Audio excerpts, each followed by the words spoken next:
નમસ્કાર વિદ્યાર્થી મિત્રો, આપણે આ રસાયણ વિજ્ઞાનના પાયાના સિદ્ધાંતો ધોરણ 11 સાયન્સના ચેપ્ટરમાં બીજા વિડિયોમાં આપનું સ્વાગત છે, જેમાં આજે આપણે ખૂબ જ સરળ એવો ટોપિક શીખવા જઈ રહ્યા છીએ અને એ ટોપિક છે મોલ સંકલ્પના. તો એ ટોપિક સરળ છે પણ એના જે ઉપયોગ છે એ ખૂબ મહત્વનો છે, એટલે આપણે જરાક સરળ રિવિઝન કરી લઈએ. તો મોલ શું છે? દ્રવ્યનો જથ્થો માપવા માટે વપરાતો એકમ છે. દ્રવ્યનો જથ્થો, કોઈ પણ દ્રવ્યનો જથ્થો શેમાં મપાય? એસઆઈ પદ્ધતિએ કીધું કે તમારે મોલમાં માપવાનો છે.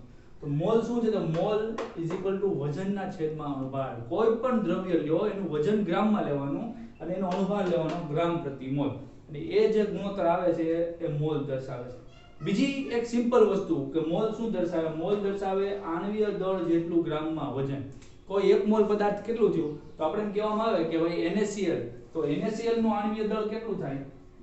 તો NaCl નું આણ્વીય દળ 23 + 35.5 5 ને 3 8, તો 58.5 ગ્રામ છે. એનું એક આણ્વીય દળ જેટલું વજન થયું. તો એ 1 મોલ NaCl, તો તમે કે 58.5 ગ્રામ NaCl લ્યો તો એ 1 મોલ સંયોજન થયું. ગણે 12 ગ્રામ કાર્બન લ્યો તો એ 1 મોલ થયું, કેમ કે આપેલું પરમાણુ દળ કેટલું છે? તો ભાઈ તમે આણ્વીય દળ એટલે કહી શકો અને પરમાણુ દળ એટલે કહી શકો.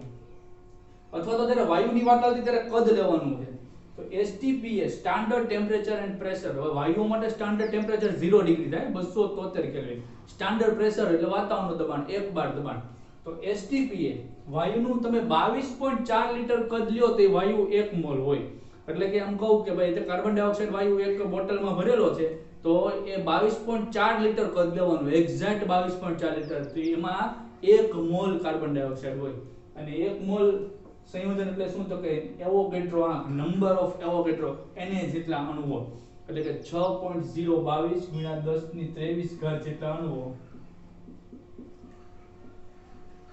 એટલે 1 મોલ સંયોજન. તો બહુ સિમ્પલ વસ્તુ છે કે ભાઈ તમે કોઈ પણ પદાર્થનું આણ્વીય દળ જેટલું વજન લઈ લો. ભાઈ તમે ગ્લુકોઝનું વજન લ્યો, યુરિયા છે તો એનું આણ્વીય દળ 60 ગ્રામ થાય છે, તમે જાણો છો. તો તમે 60 ગ્રામ યુરિયા લ્યો એટલે એ 1 મોલ સંયોજન થયું ગણાય. ત્યારબાદ એટોમિક માસ યુનિટ વિશેની ડેફિનેશન એ શું છે? એટોમિક માસ યુનિટ 1 AMU, એટોમિક માસ યુનિટ, જેને ખાલી ફક્ત યુનિફાઈડ માસ U વડે પણ આપણે દર્શાવીએ છીએ, 1 U તરીકે લખીએ છીએ. તો એ કાર્બન 12 જે સમસ્થાનિક છે કાર્બનનો, એમાં કાર્બન 12 નું જે કોઈ દળ છે એના 1/12 મો ભાગ, એટલે એક એટોમિક માસ યુનિટ. બહુ સિમ્પલ વસ્તુ છે, તમે જાણો છો. અને એ વજન થાય છે 1.66 × 10⁻27 કિલોગ્રામ. આ આંકડો યાદ રાખવો પડે, અને 11મા વખતે તમે લગભગ આંકડો યાદ રાખેલો હોય છે. અને ફોર એક્ઝામ્પલ અહીંયા આપણે એક એક્ઝામ્પલ ગણવાનો પ્રયત્ન કરીએ. અગાઉથી લખી રાખેલું છે કે ભાઈ 1 મોલ જેટલા ઇલેક્ટ્રોન લેવામાં આવ્યા છે તો એનું દળ કેટલું હોય? 1 મોલ જેટલા ઇલેક્ટ્રોન, શબ્દ જોજો, 1 મોલ જેટલા. અને 1 મોલ એટલે કેટલા થયા? એવોગેડ્રો નંબર જેટલા, એટલે કે 6.022 × 1023 જેટલા ઇલેક્ટ્રોન લેવામાં આવ્યા છે. તો એનું દળ કેટલું હોય? પહેલા તો એક ઇલેક્ટ્રોનનું દળ કેટલું છે? એક ઇલેક્ટ્રોનના દળ, ચેપ્ટર 2 પરમાણુ બંધારણમાં ઇલેક્ટ્રોન, પ્રોટોન, ન્યુટ્રોન બધાના દળ આપેલા છે, અને એ બધાને યાદ 8મા 9મા ધોરણના વિજ્ઞાનમાં આવતા 9.11 × 10⁻31 કિલોગ્રામ. આ એક ઇલેક્ટ્રોનનું દળ ખૂબ ઓછું છે, કિલોગ્રામ એકમ તરફ ન જાઓ, 10⁻31 તરફ જોજો. તો એક ઇલેક્ટ્રોનનું દળ એટલું છે, તો 1 મોલનું કેટલું? તેના ગુણાકારમાં મોલ સંખ્યા, એટલે કે એટલા અણુઓ એટલા ઇલેક્ટ્રોન ગુણાકારમાં મૂકી દેવાના, અને 1 કિલોગ્રામને પાછા મિલીગ્રામમાં ફેરવેલા છે, અને એ આપણો 0.55 mg છે. ક્યારેક પૂછાઈ જાય એક MCQ માં, તો ધ્યાન રહી ગોખવાનો નથી પણ ગણતરી કરતા શીખવાનો, અને આપણને આવડતું પણ હોવું જોઈએ. એટલે આ એક સિમ્પલ કન્વર્ઝેશનની વાત કરી છે. ત્યારબાદ નવા ટોપિક તરફ જઈએ, જેમાં આપણે અણુસૂત્ર અને પ્રમાણસૂચક સૂત્રની વાત કરવાના છે. તો પ્રમાણસૂચક સૂત્ર કઈ રીતે તારવાય? પ્રમાણસૂચક સૂત્ર એટલે ખૂબ સાદી પૂર્ણાંક સંખ્યા. દાખલા તરીકે હું ફટકડીની વાત કરું, પોટાશ એલમ,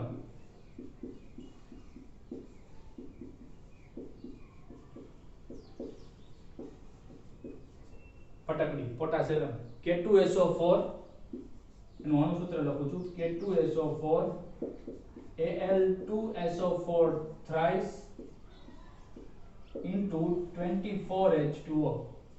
તો આ એનું અણુસૂત્ર છે.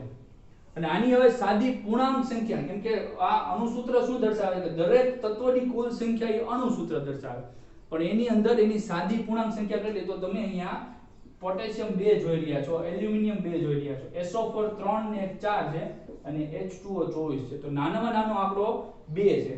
પોટેશિયમની સંખ્યા 2 છે, એલ્યુમિનિયમની સંખ્યા 2, SO4 ની 3 ને 1 4 છે. સલ્ફર ઓક્સિજન છૂટા છૂટા ના પડતા આપણે.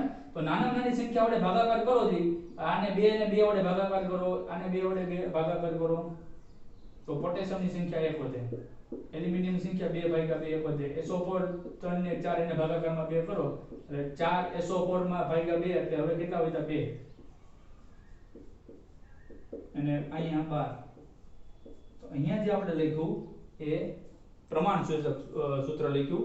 એવી જ રીતે માનો કે ગ્લુકોઝ, તો ગ્લુકોઝ નું અણુ સૂત્ર છે C6H12O6. તો આ એનું અણુ સૂત્ર છે. આનું પ્રમાણ સૂત્ર કેમ તારવાનું? તો કે નાનામાં નાના આંકડા વડે ભાગાકાર કરો. નાનો આંકડો 6 છે, 6 વડે ભાગાકાર, 6 વડે ભાગાકાર, 6 વડે. તો અહીંયા 1, અહીંયા 2 ને ઓક્સિજન 1. તો આ એનું પ્રમાણ સૂત્ર થાય. તો આ સામાન્ય ભેદ અણુ સૂત્ર અને પ્રમાણ સૂત્રનો. અને પ્રમાણ સૂત્રમાંથી અણુ સૂત્ર મેળવવું હોય તો શું કરવાનું? તેને n વડે ગુણાકાર કરવાનો. કોઈ પણ પ્રમાણ સૂત્ર હોય એને n વડે ગુણાકાર કરો તો અણુ સૂત્ર. તો સવાલ થાય આ n શું છે? તો n કોઈક પૂર્ણાંક સંખ્યા છે, નાની પૂર્ણાંક સંખ્યા 1 2 3 જેવી છે, બહુ મોટી પૂર્ણાંક સંખ્યા ન હોય.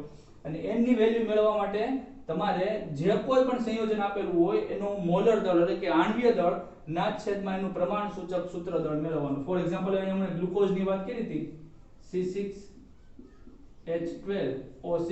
તો એનું અણુ સૂત્ર હતું. તો એનું મોલર દળ કેટલું થાય છે? તો એનું મોલર દળ થાય છે 180 ગ્રામ પર મોલ.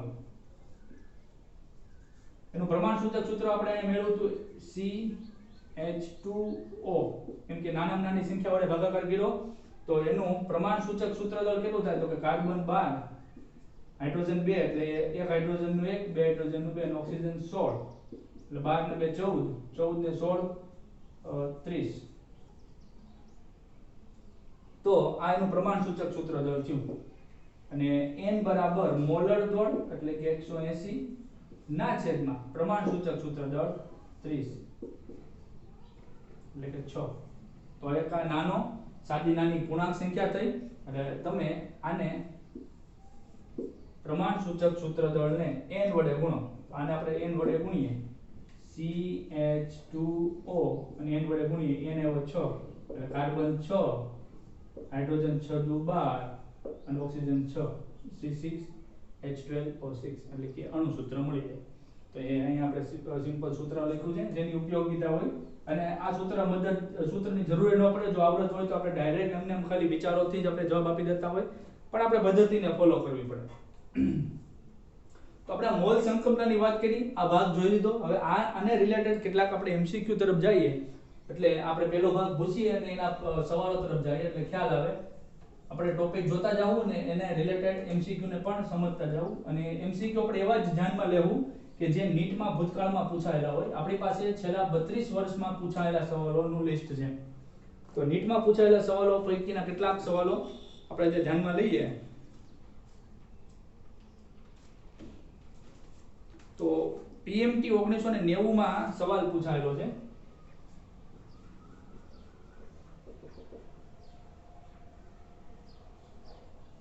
4.4 ગ્રામ CO2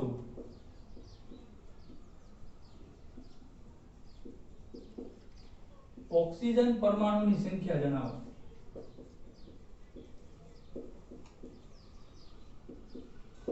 સવાલ જોતા આપણે ખ્યાલ આવે કે આપણને નીટનો ખાલી હાવ જ છે, એવા ખરેખર અઘરા સવાલો પૂછાતા નથી. પણ મોલ સંકલ્પનાને જો ઇગ્નોર કરો, કોઈ હેલો ટોપિક છે નો પૂછાય તો આ રહ્યો સવાલ. તો 4.4 ગ્રામ CO2 માં ઓક્સિજન કેટલા? પહેલા તો CO2 નું આણ્વીય દળ ગણીએ.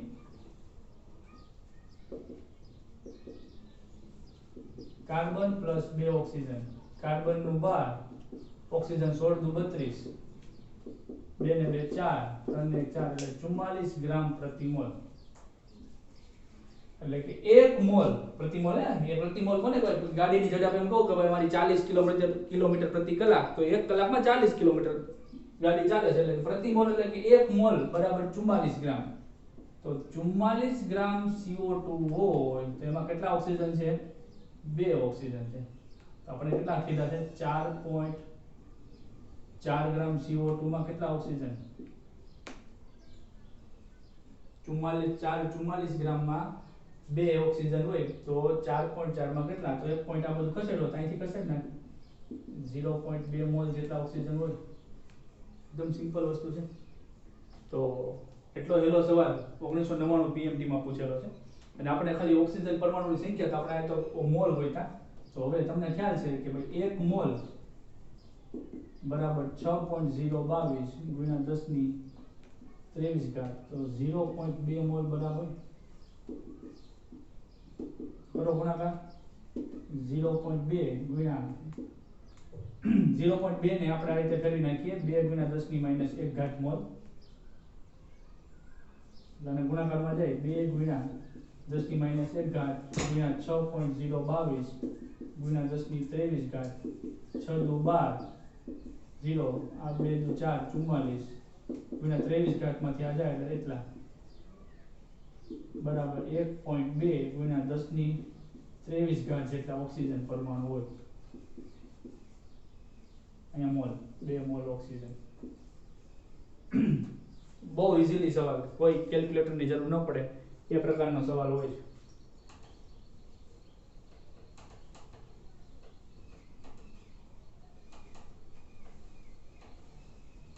છે પછીનો એકાદો સવાલ જોઈએ આપણે 4.25 ગ્રામ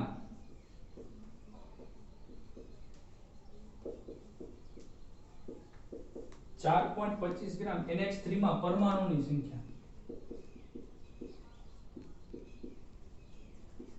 4.25 ગ્રામ NH3 માં પરમાણુની સંખ્યા તો એમોનિયા NH3 નું આણ્વિક દળ ગણી લઈએ તો નાઇટ્રોજન નું પરમાણુ દળ તમે જાણો 14 અને 3 હાઇડ્રોજન નું એક એટલે 3 થાય 17 ગ્રામ પ્રતિ મોલ એટલે કે 1 મોલ NH3 લ્યો 1 મોલ NH3 તો એનું વજન 17 ગ્રામ થાય તો 1 મોલ NH3 બરાબર 17 ગ્રામ અને 1 મોલ તમને ખબર છે કેટલા થાય 6.022 ગુણ્યા 10 ની 23 ઘાત તો હવે 83 મૂકી દઈએ કે 17 ગ્રામ NH3 લેવામાં આવે તેમાં કેટલા પરમાણુ છે તો એક નાઇટ્રોજન ને 4 હાઇડ્રોજન તેમાં 4 પરમાણુ છે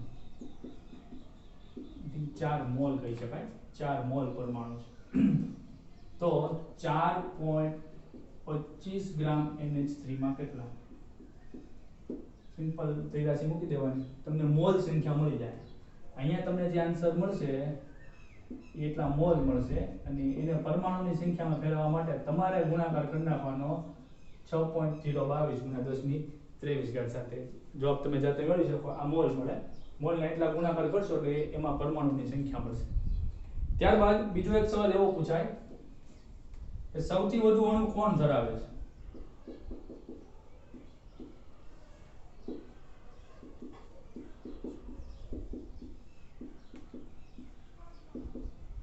સૌથી વધુ અણુ કોણ ધરાવે ઓપ્શન છે 7 ગ્રામ N2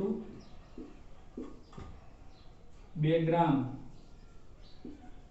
H2 અને આવો કોઈ પણ આંકડો આપ્યો હોય આપણે બે ઓપ્શન તરફ જાય 7 ગ્રામ N2 2 ગ્રામ H2 કે કોઈ પણ હોય તો આને સોલ્યુશન કેવી રીતે કરશું 7 ગ્રામ N2 નું સોલ્યુશન કરીએ કે N2 નું આણ્વિક દળ કેટલું તો નાઇટ્રોજન 14 અને બીજો નાઇટ્રોજન 14 એટલે 28 ગ્રામ એનું આણ્વિક દળ છે તો 28 ગ્રામ N2 છે એમાં બે નાઇટ્રોજન છે એટલે કે 2 મોલ નાઇટ્રોજન 28 ગ્રામ N2 એટલે 1 મોલ થયો આણ્વિક દળ જેટલું ગ્રામમાં વજન આનું આણ્વિક દળ 28 છે એટલે 1 મોલ ત્યાં 28 ગ્રામ N2 માં પરમાણુ અણુ કીધા છે ને તો 1 મોલ અણુ થયા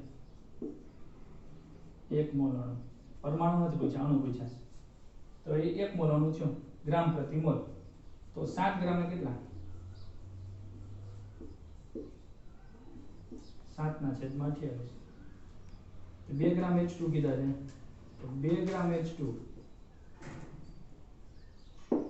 એટલે H2 નું પોતાનું આણ્વિક દળ 2 ગ્રામ જ છે, એટલે કે 1 મોલ અણુ છે, અને એટલું જ કીધું છે આણ્વિક દળ છે તો 2 ગ્રામ H2 જેનું આણ્વિક દળ છે એટલું જ કીધું છે, એટલે 1 મોલ અણુ છે. કોણ વધારે અણુ છે? 7/28 કે 1 મોલ? ડેફિનેટલી 1 મોલ વધારે છે. આટલા મોલ આવ્યા 7/28 નાનો આંકડો જ આવશે કેમ કે છેદ મોટો છે, તો H2 1 મોલ છે એટલે સૌથી વધુ અણુ H2 ના થાય છે. કોઈ પણ આંકડો આપ્યો હોઈ શકે, તો ભાઈ આપણે સમજવા માટે છે, પણ બહુ ઈઝીલી તમે મેળવી શકો આણ્વિક દળ જાણતા હોય ને મોલ સંકલ્પના જાણતા હોય તો, અને આ બધાને આવડતું જોઈએ 12 સાયન્સ પૂરું કર્યું હોય એટલે. ત્યારબાદ એને આપણે ટોપિક તરફ જઈએ, આણ્વિક દળ ગણવાની રીત બાષ્પ ઘનતા પરથી. તો આણ્વિક દળ 2 ગુણ્યા બાષ્પ ઘનતા, આ 2 બા યાદ રાખવાનું છે, આ 2 બા, આ 2 બા, આ એટલે આણ્વિક દળ 2 બા, બા એટલે બાષ્પ ઘનતા, આ 2 બા, આ 2 બા. અને નોર્મલી આપણે આ સૂત્ર લખતા હોય mw 2 ed, mw એટલે મોલેક્યુલર વેટ 2 આ વેપર ડેન્સિટી કીધું, vd એટલે વેપર એટલે બાષ્પ, d એટલે ડેન્સિટી બાષ્પ ઘનતા. જ્યાં બાષ્પ ઘનતા તમને રકમમાં આપેલી હોય અને ઘણીવાર ન પણ આપી હોય તો બાષ્પ ઘનતા કઈ રીતે મપાય? તો બાષ્પ આ જો આઉટ ઓફ ટેક્સ વસ્તુ છે પણ પૂછાતી હોય છે, તો બાષ્પ ઘનતા જ્યાં મોટા ભાગે હાઇડ્રોજન વાયુની સાપેક્ષે માપવામાં આવતી વસ્તુ છે. ઘણીવાર તમને સવાલની અંદર માત્ર વાયુની ઘનતા આપી દીધી હોય, બાષ્પ ઘનતા ન આપી હોય, તો સમજો બાષ્પ ઘનતા અને વાયુની ઘનતામાં ફેર છે. તો બાષ્પ ઘનતા બરાબર તમને જે કોઈ પણ વાયુ કીધો હોય, માનો કે તમને CO2 વાયુની ઘનતા કહી દીધેલી છે, તો એ બાષ્પ ઘનતા ન લેતા. તમને આણ્વિક દળ ગણવાનો સવાલ પૂછ્યો હોય અને આપણે સૂત્ર જાણતા હોય અને આપણે રાજી થઈ જાય ઓહો આ બરાબર 2 બા, આ બરાબર 2 બા, એટલે આ આણ્વિક દળ અને બાષ્પ ઘનતા, પણ તમને વાયુની બાષ્પ ઘનતા આપવાની બદલે માત્ર ઘનતા આપેલી હોય ત્યારે થોડું ડિફિકલ્ટી થવાની છે.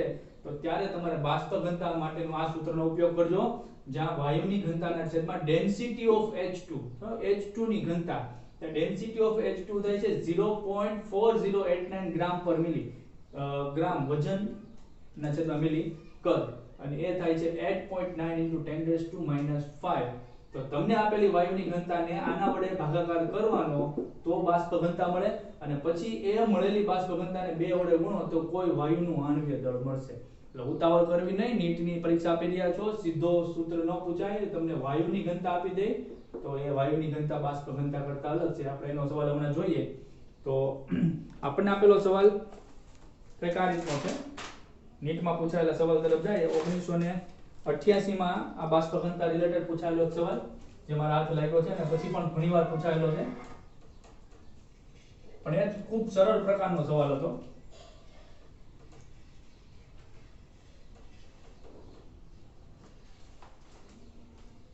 ત્યારે આપણે PMT બોલતા હતા, પ્રી મેડિકલ ટેસ્ટ. સવાલ આવો છે કે STP એ CCl4 ની બાષ્પ ઘનતા, STP standard temperature and pressure, CCl4 carbon tetrachloride ની બાષ્પ ઘનતા જ આપી છે.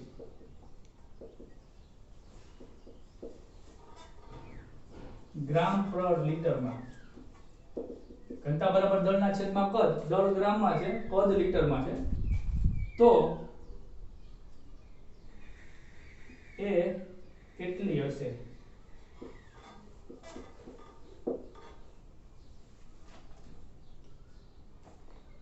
STP એ CCl4 ની બાષ્પ ઘનતા કેટલી? સીધો આ સવાલ. ઓપ્શન્સ કઈક આ પ્રકારના આપ્યા છે. ABCD 4 ઓપ્શન્સમાં પહેલું આપ્યું છે 6.87, બીજું આપ્યું છે 3.42, 10.26 અને 4.57. તો આ કઈ રીતે બાષ્પ ઘનતા ગોતશું? ભાઈ કાંઈ આપણે આ કોઈ વસ્તુ નહીં, નથી તમને વાયુની ઘનતા આપી, નથી હાલો H2 ની તો ડેન્સિટી આપણે કદાચ યાદ રાખી પણ નથી, CCl4 ની ઘનતા તો આપેલી હોવી જોઈએ ને. આવા સમયે શું કરવું? આવા સમયે સ્ટાન્ડર્ડ ટેમ્પરેચર પ્રેશર ની વાત આપી છે, એટલે તમે જાણો છો કે STP એ હજી તમારા ટૂંક સમયમાં શીખ્યા કે 1 મોલ વાયુનું કદ = 22.4 લિટર, અને 1 મોલ કોઈ પણ પદાર્થ લ્યો એનું વજન કેટલું થાય? તો કે એનું વજન થાય એ પદાર્થના આણ્વીય દળ જેટલું. કોઈ પણ 1 મોલ વાયુ લ્યો તેનું દળ થાય અને આણ્વીય દળ જેટલું વજન. અને એને વાયુનું કદ 22.4 છે. મોલ સંકલ્પનાનો એક્ઝેક્ટ ઉપયોગ વાળો ટોપિક. તો CCl4 નું કદ મળી ગયું છે. CCl4 નું આણ્વીય દળ ગણીએ. CCl4 માટે આણ્વીય કદ દળ કેટલું થાય તો કે કાર્બન અને 4 ક્લોરીન. કાર્બન નું 12, ક્લોરીન નું 35.5. તો 35.5 ગુણ્યા 35.5 2 વડે 71 ને 71 વત્તા 71 2 વાર 71 થાય 142 એટલે 12 વત્તા 142 154 એનું આણ્વીય દળ થાય ગ્રામ પર મોલ. તો તમારી પાસે અત્યારે વજન છે, આણ્વીય દળ છે, તમારી પાસે કદ છે અને તમે જોયા બાષ્પ ઘનતા શેમાં માંગી ગ્રામ પર મિલી. મૂંઝાવાની સહેજ પણ જરૂર નથી. એને બાષ્પ ઘનતા માંગી છે. એકમને જોવો ને તો ગ્રામ પર મિલી નહીં પણ લીટર. તમારી પાસે ગ્રામ છે 1 મોલ. એસટીપી કેવું ને એસટીપી ઉપરથી આપણે 1 મોલ ધારી લીધું. તમારી પાસે વજન છે 1 મોલ નું 154 ગ્રામ પ્રતિ મોલ કીધું ને. અને 1 મોલ નું કદ તમારી પાસે છે 22.4 લીટર. હવે એપ્રોક્સિમેટલી ક્યાં આપણા તરફ જાય તમે વિચાર કરવાનો. કેલ્ક્યુલેટર તો છે નહીં. 22 અહીંયા આગલા આપણે ધ્યાનમાં લ્યો. 22 ને આઈ થિંક 6 વડે ગુણાકાર કરીએ અને નજીક પહોંચી જાય તો 6 દુ 12 6 દુ 12 ને 13 બસ નજીક પહોંચી ગયા. 10 વડે ગુણશું 22 તો બહુ જાજો આંકડો થાય. 4 વડે ગુણશું તો ઓછું થાય. 3 વડે ગુણશું તો ઓછું થાય. ઇન શોર્ટ 6.87 એનો જવાબ આવવો જોઈએ. નજીક પહોંચી જાય એટલે ઘણું. તો કેલ્ક્યુલેટર નો ઉપયોગ કરીએ PMC ની આપણે. એટલે આ જ રીતે અલગ અલગ જવાબ આપવાના છે નીટમાં. મૂંઝાવાની જરૂર છે નહીં કાંઈ. બેનો જવાબ કઈ રીતે આપો. તો આપણે આ મોલ સંકલ્પના રિલેટેડ સવાલો જોયા, બાષ્પ ઘનતા રિલેટેડ સવાલો પણ જોયા PMT ના. અને અન્ય બીજા સવાલો તમને DPT માં આપી દેશું અને તમને ખ્યાલ આવી જાય, પ્રેક્ટિસ કરી શકો અને DPT નું સોલ્યુશન પણ તમને મળી જાય. ત્યારબાદ એક વસ્તુ અવારનવાર જોવા મળે છે ડ્યુલોંગ પેટીનો નિયમ. સિમ્પલ સૂત્ર જ છે, ખાલી ધ્યાનમાં જ લેવાનું છે. તમને આણ્વીય દળ ગોતવાનું પૂછવામાં આવે છે તો આણ્વીય દળ તમે ગણી લો છો. બાષ્પ ઘનતા પરથી પણ આણ્વીય દળ તમે ગણી શકો છો. કદાચ માનો કે તમને બાષ્પ ઘનતા આપી દીધેલી હોય અને તમને કોઈ પણ વિશિષ્ટ ઉષ્મા પૂછવાનું કે તમે કહો ભાઈ બાષ્પ ઘનતા પરથી વિશિષ્ટ ઉષ્મા કેમ ગણવી, તો સિમ્પલ વસ્તુ છે. એની જે રિલેશન છે તમે બાષ્પ ઘનતા પરથી અહીં તો બે આંકડો ફિક્સ જ છે, બદલવાનો નથી. તો તમે બાષ્પ ઘનતાને 2 વડે ગુણો એટલે આણ્વીય દળ મળી જાય અને આણ્વીય દળ ગુણ્યા વિશિષ્ટ ઉષ્માનો જવાબ 6.4 આવે છે. આ ડ્યુલોંગ અને પેટીએ કીધેલું છે એપ્રોક્સિમેટલી 6.4. એટલે આણ્વીય દળ ગુણ્યા વિશિષ્ટ ઉષ્મા કેલરી પર ગ્રામ. વિશિષ્ટ ઉષ્મા કોને કહીએ છીએ? 1 ગ્રામ પદાર્થની ઉષ્મા હે ને. 1 ગ્રામ પદાર્થની ઉષ્મા એટલે એ વિશિષ્ટ ઉષ્મા કહેવામાં. વિશિષ્ટતા એટલે જ્યારે એમાં વિશિષ્ટતા શું છે કે 1 ગ્રામ પદાર્થ લેવામાં આવ્યો છે પર ગ્રામ કેલરી, તો એ વિશિષ્ટ ઉષ્મા. તો તમે એના પરથી પણ ગણી શકો. બાષ્પ ઘનતાને 2 વડે ગુણો તમને આણ્વીય દળ મળે અને આણ્વીય દળ ગુણ્યા વિશિષ્ટ ઉષ્મા બરાબર 6.4 થાય છે. એટલે આણ્વીય દળના છેદમાં 6.4 કરો એટલે તમને વિશિષ્ટ ઉષ્મા મળી જાય. તો આ ડ્યુલોંગ અને પેટીનો નિયમ ખૂબ ઝીણી વસ્તુ છે પણ જાણબારું રહી જાય તો સીધા 4 માં વયા જાય. એટલે આ ઇમ્પોર્ટન્ટ વસ્તુ છે. એટલા એવા નાના એવા સૂત્રને બોલું કરતા નહીં. DPT માં તમને સવાલ મળી જાય. આ દરેક ટોપિકને રિલેટેડ DPT આવશે. એટલે ટોપિકને વ્યવસ્થિત સમજજો. જ્યારે તમને નીચેનો કોઈ સવાલ આપવામાં આવ્યો હોય અને તમે ન જોઈ શકો તો ફરી પાછા ટોપિકને રિવિઝન કરી લેવું તો તમને ખ્યાલ આવી જાય અને તમારી માટે ઘણું સરળ પડશે. ત્યારબાદ તુલ્ય ભારની ગણતરી. આ વસ્તુને આપણે બહુ ઇગ્નોર કરીએ છીએ, બહુ જ ઇગ્નોર કરીએ છીએ તુલ્ય ભારની ગણતરી. અને પછી આપણને આવડતું નથી. સિમ્પલ તુલ્ય ભાર આપણે ગણતા હોઈએ છીએ. દાખલા તરીકે પહેલું મેં આપ્યું છે ધાતુનો તુલ્ય ભાર. તો ધાતુનો તુલ્ય ભાર કેમ ગણવો? તો માનો કે હું સોડિયમ ધાતુની વાત કરું છું તો સોડિયમ ધાતુનો તુલ્ય ભાર બરાબર સોડિયમનું પરમાણ્વીય દળ છેદમાં સંયોજકતા. તો સોડિયમનું પરમાણ્વીય દળ આપણે ખબર હોવી જોઈએ. જો આ બધાના પરમાણ્વીય દળ તમે યાદ રાખજો. અત્યારે આજે આ જ વિડિયો શીખ્યા બાદ તમે પરમાણ્વીય દળ સમજી લેજો. 1 થી 20 ના પરમાણ્વીય દળ તો કોઈ પણ સંજોગોમાં મોઢે આવડતા હોવા જોઈએ. અને કે મારે શીખવાડવાની જરૂર છે નહીં. હોશિયાર છોકરો 9માં ધોરણનો તેને પણ આવડતો હોય. તો સોડિયમનું પરમાણ્વીય દળ કેટલું થાય? 23 ગ્રામ. છેદમાં સોડિયમની સંયોજકતા 1. તમે આયન વીજભાર કેટલો છે? +1. તો ખબર હોય સંયોજકતા 1. તો સોડિયમનું તુલ્ય ભાર 23 થાય. માનો કે મેગ્નેશિયમ ધાતુની વાત કરીએ છીએ તો મેગ્નેશિયમનો તુલ્ય ભાર કેટલો થાય?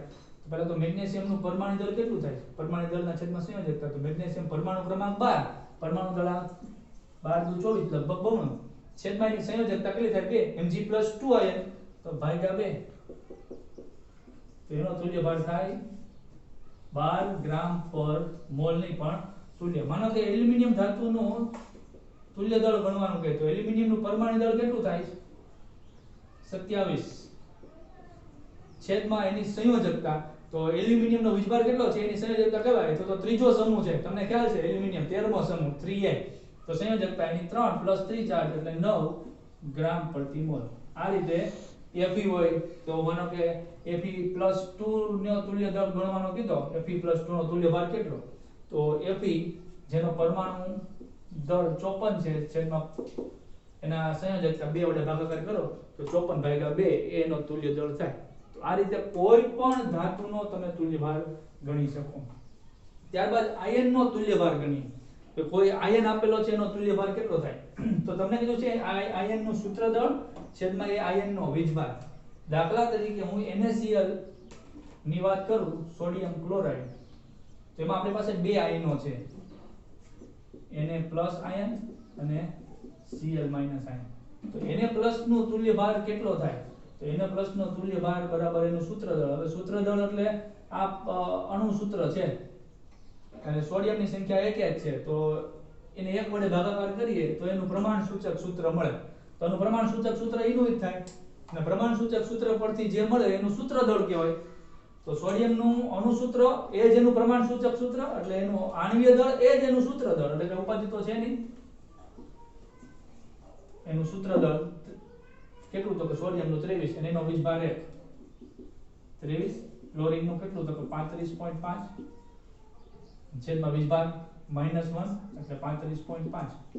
અને સરવાળો કરો તો આખા આયોનિક સંયોજનનો તુલ્યભાર મળે, કેમ કે ધન આયનનો તુલ્યભાર પ્લસ ઋણ આયનનો તુલ્યભાર. એટલે માનો કે હું લઉં છું MgCl2, તો MgCl2 માં ધન આયનનો તુલ્યભાર કેટલો?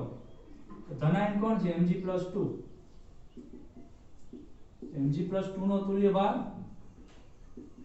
પ્લસ Cl- નો તુલ્યભાર. તો શું સૂત્ર છે? સૂત્ર દળ Mg+2 નું સૂત્ર દળ કેટલું થશે? તો મેગ્નેશિયમ, હવે આનું સૂત્ર દળ કેટલું થાય? તો મેગ્નેશિયમનું આનું સૂત્ર છે, મેગ્નેશિયમની સંખ્યા 1, ક્લોરીનની સંખ્યા 2, નાના નાના આંકડા વડે ભાગાકાર કરો એટલે Mg જેમ 2 ક્લોરીન. તો મેગ્નેશિયમ 24 તુલ્યભાર ગણા છેદમાં એનો વીજભાર 2 ક્લોરીન છે એટલે 2 ક્લોરીનનું પરમાણુ દળ છેદમાં 2 નો ચાર્જ -1 એટલે આ 12. 2 ક્લોરીન એટલે 1 નું 35.5, 2 નું 71 છેદમાં ચાર્જ 2 થશે એટલે 12 + 71 નું અડધું 35.5 એટલે 0.5, 5 ને 2 7, 3 ને 1 4, 47.5. 2 ક્લોરીન છે ને, તમે અહીંયા 2 વડે ગુણ્યા તો વીજભાર તે 1 નો -1, 2 નો ગણતરીમાં લેવો પડે. તો તમે 1 ને ધ્યાનમાં લીધું હોત તો નીચે -1 લીધું હોત, 2 ને ધ્યાનમાં લીધું હોય. AlCl3 માં 3 ક્લોરીન છે તો તમારે 3 ક્લોરીન ને ધ્યાનમાં લેવાનું. તો 3 ક્લોરીનનું પરમાણુ દળ છે તો 3 * -1 એટલે 3 આમ તો કેન્સલ જ થઈ જવાનું છે, ગણતરી ગુણાકાર લેવાની જરૂર છે નહીં. તો આ રીતે તમે આયોનિક સંયોજનનો તુલ્યભાર ગણી શકો.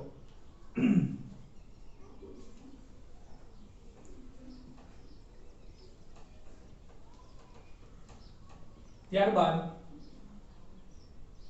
એસિડ અથવા તો બેઝનો તુલ્યભાર, જેની આપણે હમણાં આગળ જરૂર પડશે. તો એસિડ અથવા બેઝનો તુલ્યભાર ગણવા માટે એસિડનું આણ્વીય દળ છેદમાં n, એસિડનું આણ્વીય દળ છેદમાં n, જ્યાં n શું દર્શાવે છે? તો n દર્શાવે છે એસિડની બેઝિકતા અથવા તો બેઝની એસિડિકતા. આ સમજવું પડે. એસિડની બેઝિકતા શું છે? તો કે ભાઈ HCl છે એ એસિડ છે તો એની બેઝિકતા તો કે ભાઈ જેટલા H+ ઉત્પન્ન કરે એ એની બેઝિકતા થઈ. તો HCl ની બેઝિકતા 1 થાય એ તમે જાણો છો. H2SO4 હોય તો કેટલા H+ ઉત્પન્ન કરે છે? તો કે 2. તો એ 2 H+ ઉત્પન્ન કરે તો એ n ની વેલ્યુ થઈ એ 2 થાય. પછી H3PO4 ફોસ્ફોરિક એસિડ, P વિભાગના તત્વો ધોરણ 12 એમાં તમે શીખી ગયા છો કે ભાઈ એમાં 3 OH આવેલા છે અને ઓક્સિજન હારે જોડાયેલો હાઇડ્રોજન જ એસિડિક હોય એટલે અહીંયા n બરાબર 3 થાય પણ એની જેવું જ દેખાતું સૂત્ર H3PO3 કે જેમાં હાઇડ્રોજન 3 છે તો આપણે અહીંયા n બરાબર 3 નથી લેવાના કેમ કે જ્યાં 2H+ ઉત્પન્ન કરે છે એટલે n બરાબર 2 થાય છે અને એની જેવું જ દેખાતું સૂત્ર H3PO2 જેને આપણે હાઇપોફોસ્ફરસ એસિડ કહીએ છીએ આ ફોસ્ફરસ હાઇપોફોસ્ફરસ અહીંયા n ની વેલ્યુ 1 છે હાઇડ્રોજન ભલે 3 રહ્યા પણ H+ એક જ ઉત્પન્ન કરે છે તો આ એસિડ ની બેઝિકતા થઈ બેઝ નો વિચાર કરો માનો કે NaOH છે તો કેટલા OH ઉત્પન્ન કરે છે તો કે 1 તો એ બેઝ ની એસિડિકતા થઈ બીજું MgOH ટ્વાઇસ કેટલા OH ઉત્પન્ન કરે છે તો કે 2 તો એમાં n ની વેલ્યુ થશે 2 તો એ બેઝ ની એસિડિકતા થાય તો આ રીતે આપણે આ સિમ્પલ તુલ્યભાર હજી પણ આનાથી વિશેષ તુલ્યભાર સમજવાના છે પણ એ અત્યારે એટલું બેઝિક થી આપણે અટકીએ છીએ આગળ જ્યારે વિશેષ તુલ્યભારની જરૂર પડે ત્યારે એનો આપણે ઉપયોગ કરશું ત્યારબાદ અજ્ઞાત સંયોજનનું પ્રમાણ સૂચક સૂત્ર કઈ રીતે મેળવવું તમને કોઈ અજ્ઞાત સંયોજન આપવામાં આવેલું છે જાણીતું સૂત્ર હોય તો મેં તમને ઉદાહરણ આપ્યું હતું કે અહીંયા ગ્લુકોઝનું એક્ઝામ્પલ લખ્યું હતું અહીંયા ફટકડીનું એક્ઝામ્પલ લખ્યું હતું પણ કોઈ અજ્ઞાત સંયોજન આપ્યા હોય તો એનું સૂત્ર કેમ મેળવવું દાખલા તરીકે કીધું છે કોઈ X નામનું તત્વ કે જેનું પરમાણુ દળ છે 10 Y નામનું તત્વ જેનું પરમાણુ દળ છે 20 અને Z નામનું તત્વ કે જેનું પરમાણુ દળ છે 40 X Y અને Z આ ત્રણ તત્વો છે એની ટકાવારી તો કે X છે 20% છે Y છે 40% છે Z છે 40% છે તો એનું પ્રમાણ સૂચક સૂત્ર ગણો તો પ્રમાણ સૂચક સૂત્ર ગણવા માટેનું સૂત્ર છે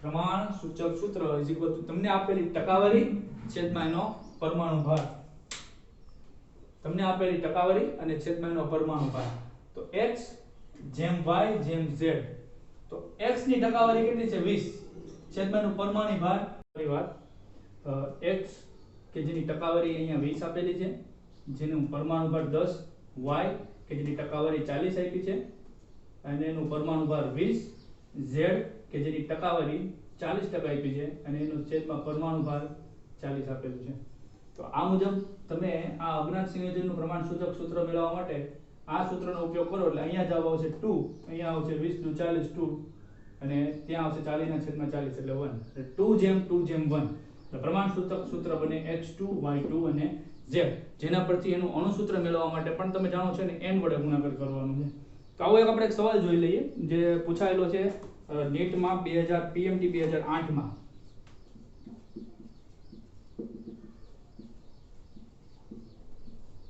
એટલો સરળ સવાલ પૂછાયેલો છે એમાં એવું છે કે એક કાર્બનિક સંયોજન આપ્યું છે કાર્બનિક સંયોજનમાં છે કાર્બન હાઇડ્રોજન અને ઓક્સિજન કાર્બન હાઇડ્રોજન અને ઓક્સિજન અને તેનું તત્વીય વર્ગીકરણમાં કાર્બનના ટકા 38.71 આપ્યા છે 38.71% હાઇડ્રોજનના ટકા આપ્યા છે 9.67% અને ઓક્સિજનના ટકા આપવામાં આવેલા નથી તો આપણે ઓક્સિજનના ટકા કઈ રીતે ગુણાકાર મેળવવાના તો ભાઈ આનો આપણે સરવાળો કરીને 100 માંથી બાદ કરીએ એટલે ઓક્સિજનના ટકા થઈ ગયા તો આને આપણે એપ્રોક્સિમેટલી છે 39 અથવા તો 40 લઈ લઈએ એપ્રોક્સિમેટલી બરોબર આને 10 લઈ લઈએ એટલે 40 ને 10 50 એટલે ઓક્સિજનના ટકા એપ્રોક્સિમેટલી 50 કેમ કે આપણી પાસે કેલ્ક્યુલેટર તો છે નહીં એટલે આપણે એમાં આડે જવાબ મેળવવો પડે તો આ સૂત્રનો ઉપયોગ કરવો જોઈએ કાર્બન જેમ હાઇડ્રોજન જેમ ઓક્સિજન = તો કાર્બનની ટકાવારીના છેદમાં કાર્બનનો પરમાણુ ભાર ટકાવારી આપણે એપ્રોક્સિમેટલી 40 લીધી છે પરમાણુ ભારને 12 લઈએ જેમ હાઇડ્રોજનની ટકાવારી છે એપ્રોક્સિમેટલી 10 લીધી છે અને હાઇડ્રોજનનો પરમાણુ ભાર 1 અને ઓક્સિજનની ટકાવારી આપણે 50 લીધેલી છે અને એનો પરમાણુ ભાર 16 તો 12 * 2 = 24 12 * 3 = 12 * 4 = 48 એટલે આઈ થિંક 12 * 3 = 36 આપણે આંકડો રાખીએ અહીંયા 10 નું 10 અને 16 * 2 = 32 16 * 3 = 48 એટલે આને આપણે નજીકનો આંકડો કરી નાખી આપણે આળેગાળે 3 જેમ 9 જેમ 3 શું કામ કેમ તો કે નાના આંકડા વડે ભાગાકાર કરશું એટલે ઈ તમારે જેમ પ્રમાણ મળી જાય તો નાનામાં નાનો આંકડો 3 માંથી 3 છે એટલે 3 * 3 3 * 9 3 * 3 એટલે 1 જેમ 3 જેમ 1 આમ જ હોય જ્યારે કેલ્ક્યુલેટરનો ઉપયોગ ન કરવાનો હોય ત્યારે આ રીતે ઉપયોગ કરવાનો હોય તો એનું પ્રમાણ સૂચક સૂત્ર આવું બને કાર્બન 1 હાઇડ્રોજન 3 અને ઓક્સિજન 1 1 જેમ 3 જેમ 1 અને આને ઓપ્શન્સમાં આપણે ગોતી લેવાનું હોય તો આ પ્રકારના સવાલો આ રીતે પૂછાતા હોય છે ને આ રીતે જ સોલ્વ કરવાના હોય. PMT 2008 નો સવાલ તમે જોયો કે આપણે 1 મિનિટ કરતા પણ ઓછા ગાળામાં સોલ્વ કર્યો, કેમ કે 1 મિનિટ જ સમય મળવાનો છે આપણને, એટલે એની પ્રેક્ટિસ આપણે મેક્સિમમ કરવી પડશે. ત્યારબાદનો એક સંયોજનમાં તત્વના ટકા જણાવો, આવો એક ક્વેશ્ચન છે, સંયોજનમાં તત્વના ટકા જણાવો. તો એનું સૂત્ર આપણે આ રીતે કરશું, n * a ગુણ્યા 100 ના છેદમાં મોલર દળ. જ્યાં n શું દર્શાવે છે તો એ કોઈ પણ તત્વ હોય એમાં પરમાણુની સંખ્યા. માનો કે ગ્લુકોઝની વાત કરીએ છીએ C6H12O6, તેમાં કાર્બનના તત્વ ટકાવાર પ્રમાણ કેટલું છે તો એ n શું દર્શાવે તો કે 6. a પરમાણુ દળ એટલે કાર્બનનું પરમાણુ દળ 12. માનો કે કાર્બનનું ટકાવાર પ્રમાણ શોધીએ તો n એટલે તત્વમાં પરમાણુની સંખ્યા 6 ગુણ્યા a પરમાણુ દળ કાર્બનની વાત આવે છે એટલે 12 ગુણ્યા 100 છેદમાં ગ્લુકોઝનું મોલર દળ થાય છે 180, અને આ ગુણાકાર કરો એટલે તમને જવાબ મળે. તો આ રીતે એક પૂછાયેલો સવાલ આપણે જોઈએ, નીટમાં પૂછાયેલો સવાલ જ આપણે જોઈએ એટલે ખ્યાલ આવે કે નીટમાં કઈ રીતે પૂછે છે. એ સવાલ ZnSO4 યસ ZnSO4 7H2O માં આ એક અણુસૂત્ર આપ્યું છે, એમાં ઝિંકનું ટકાવાર પ્રમાણ જણાવો. તમારે શોધવાનું છે percentage of zinc, અને ઝિંકનું ટકા પરમાણુ દળાંક પણ અહીં આપી દીધેલું હોય, કેમ કે કદાચ ખબર ન હોય. 65, સલ્ફરનું 32, ઓક્સિજનનું 16 અને હાઇડ્રોજનનું 1. આ જે પ્રમાણ રકમમાં આપ્યું છે એ હું તમને બતાવું છું. બાકી ઝિંક તમે વિદ્યુત રસાયણ ચેપ્ટર ભણ્યા એટલે ઝિંકનું પરમાણુ દળ તમને ખ્યાલ હોવાનો છે. તો અહીંયા તમને ઝિંકનું પરમાણુ દળ શોધવાનું કીધું છે, સોરી ટકાવાર પ્રમાણ શોધવાનું કીધું. તો તમારે પહેલા તો મોલર દળ ગણવું પડશે. તો મોલર દળ ગણવા માટે zinc plus sulphur plus 4 oxygen અને 7 H2O. તો ઝિંકનું 56, સલ્ફરનું 32, ઓક્સિજનનું 16, 16 64 વત્તા H2O નું 18, 18 ગુણ્યા 17, એટલે તમે કેલ્ક્યુલેશન તમે કરી શકો. પણ આપણે અહીંયા સમય ન બગાડતા એ જવાબ આવે છે 287 ગ્રામ પર મોલ. બરોબર, તેનું મોલર દળ મળ્યો. હવે તમારે ટકાવાર પ્રમાણ ઝિંક નું શોધવાનું છે. તો percentage of zinc is equal to સૂત્ર થાય છે છેદમાં મોલેક્યુલર વેટ, મોલર દળ. તો ઝિંક ના કેટલા ભાઈ પ્રમાણ છે N1 ગુણ્યા ઝિંક નું પરમાણુ દળ કેટલું થાય છે 56, એને ગુણ્યા 100 ના છેદમાં 287. બરોબર, 56 ના ગુણાકારમાં ક્યાંક જાય તો 287 ની આલે ગાલે જવાબ આવતો જ હોવો જોઈએ, અને એ પછી 100 વડે પ્રમાણ મેળવી એટલે એ જવાબ તમે 22.65% જેવો મળશે. અને આ જે ટકાવાર પ્રમાણ ઓપ્શન્સમાં આપ્યા છે એ કોઈ નજીકના નહીં હોય, એ બધા ખૂબ દૂર દૂરના આંકડા હોય છે, જેથી કરીને તમારે તકલીફ પેદા થવાની નથી. એટલે આપ ઈઝીલી તમે જવાબ મેળવી શકો. થોડુંક અહીંયા 5, 10 કે 15 સેકન્ડ ગુણોત્તરમાં જાય. 56 ના ગુણાકારમાં 287 ક્યાંક તો આવતો જ હોય, અને એ જે જવાબ આવતો હોય તો 287 ની નજીકનો કોઈ આંકડો આવતો હોય તો લઈ લેવાનો. માનો કે 292 આવતો હોય તો એ લઈ જ લેવાનો, અને એ પછી 100 વડે ભાગાકાર કરશો તો એને 100 વડે ભાગાકાર એને આંકડાને કરશો એટલે 22.65 આવશે. તો આ તત્વનું ટકાવાર પ્રમાણ બહુ ઈઝી સવાલ છે, બહુ વારંવાર પૂછાતો હોતો નથી, પણ અતિશય હેલો સવાલ છે. એ આપણને માર્ક્સ ગુમાવવામાં ખાસ તો એ જ અસર કરતો હોય છે. અઘરા અઘરા સવાલો આપણે આવડી જતા હોય પછી આપણે દુઃખ થતું હોય કે આવો હેલો સવાલ આપણે કેમ ન આવ્યો. મૂળભૂત હવે સાંદ્રતાના એકમો તરફ જઈએ. પહેલા દ્રાવણો ચેપ્ટરમાં પણ આ જ વસ્તુ આવે છે, સાંદ્રતાના એકમો. તો એ દ્રાવણો ચેપ્ટરને થોડુંક આપણા ચેપ્ટરને કોરિલેટ કરી અને મેં અહીંયા લખ્યું છે કે સાંદ્રતાના એકમોમાં જે તાપમાન પર આધારિત સાંદ્રતાના એકમો છે, એટલે જે તાપમાન જેને અસર કરે છે, એટલે કે તાપમાન વધે તો જેની સાંદ્રતા બદલાતી હોય તે. તો જે સાંદ્રતાના એકમના સૂત્રમાં વોલ્યુમ આવતું હોય, કદ આવતું હોય, કેમ કે તમે જાણો છો તાપમાન વધે તો કદ વધે, T proportional to V. તો તાપમાન વધે તો કદ વધે, કદ વધે તો સાંદ્રતાના સૂત્રમાં જો V હોય તો એ સાંદ્રતા બદલાવાની છે, અને મોટાભાગના સૂત્રમાં છેદમાં V આવે છે. તો આ normality, molarity, formality, percentage weight by weight, percentage weight by volume અને weight by volume ppm, કેમ કે આ બધા સૂત્રમાં છેદમાં V આવે છે.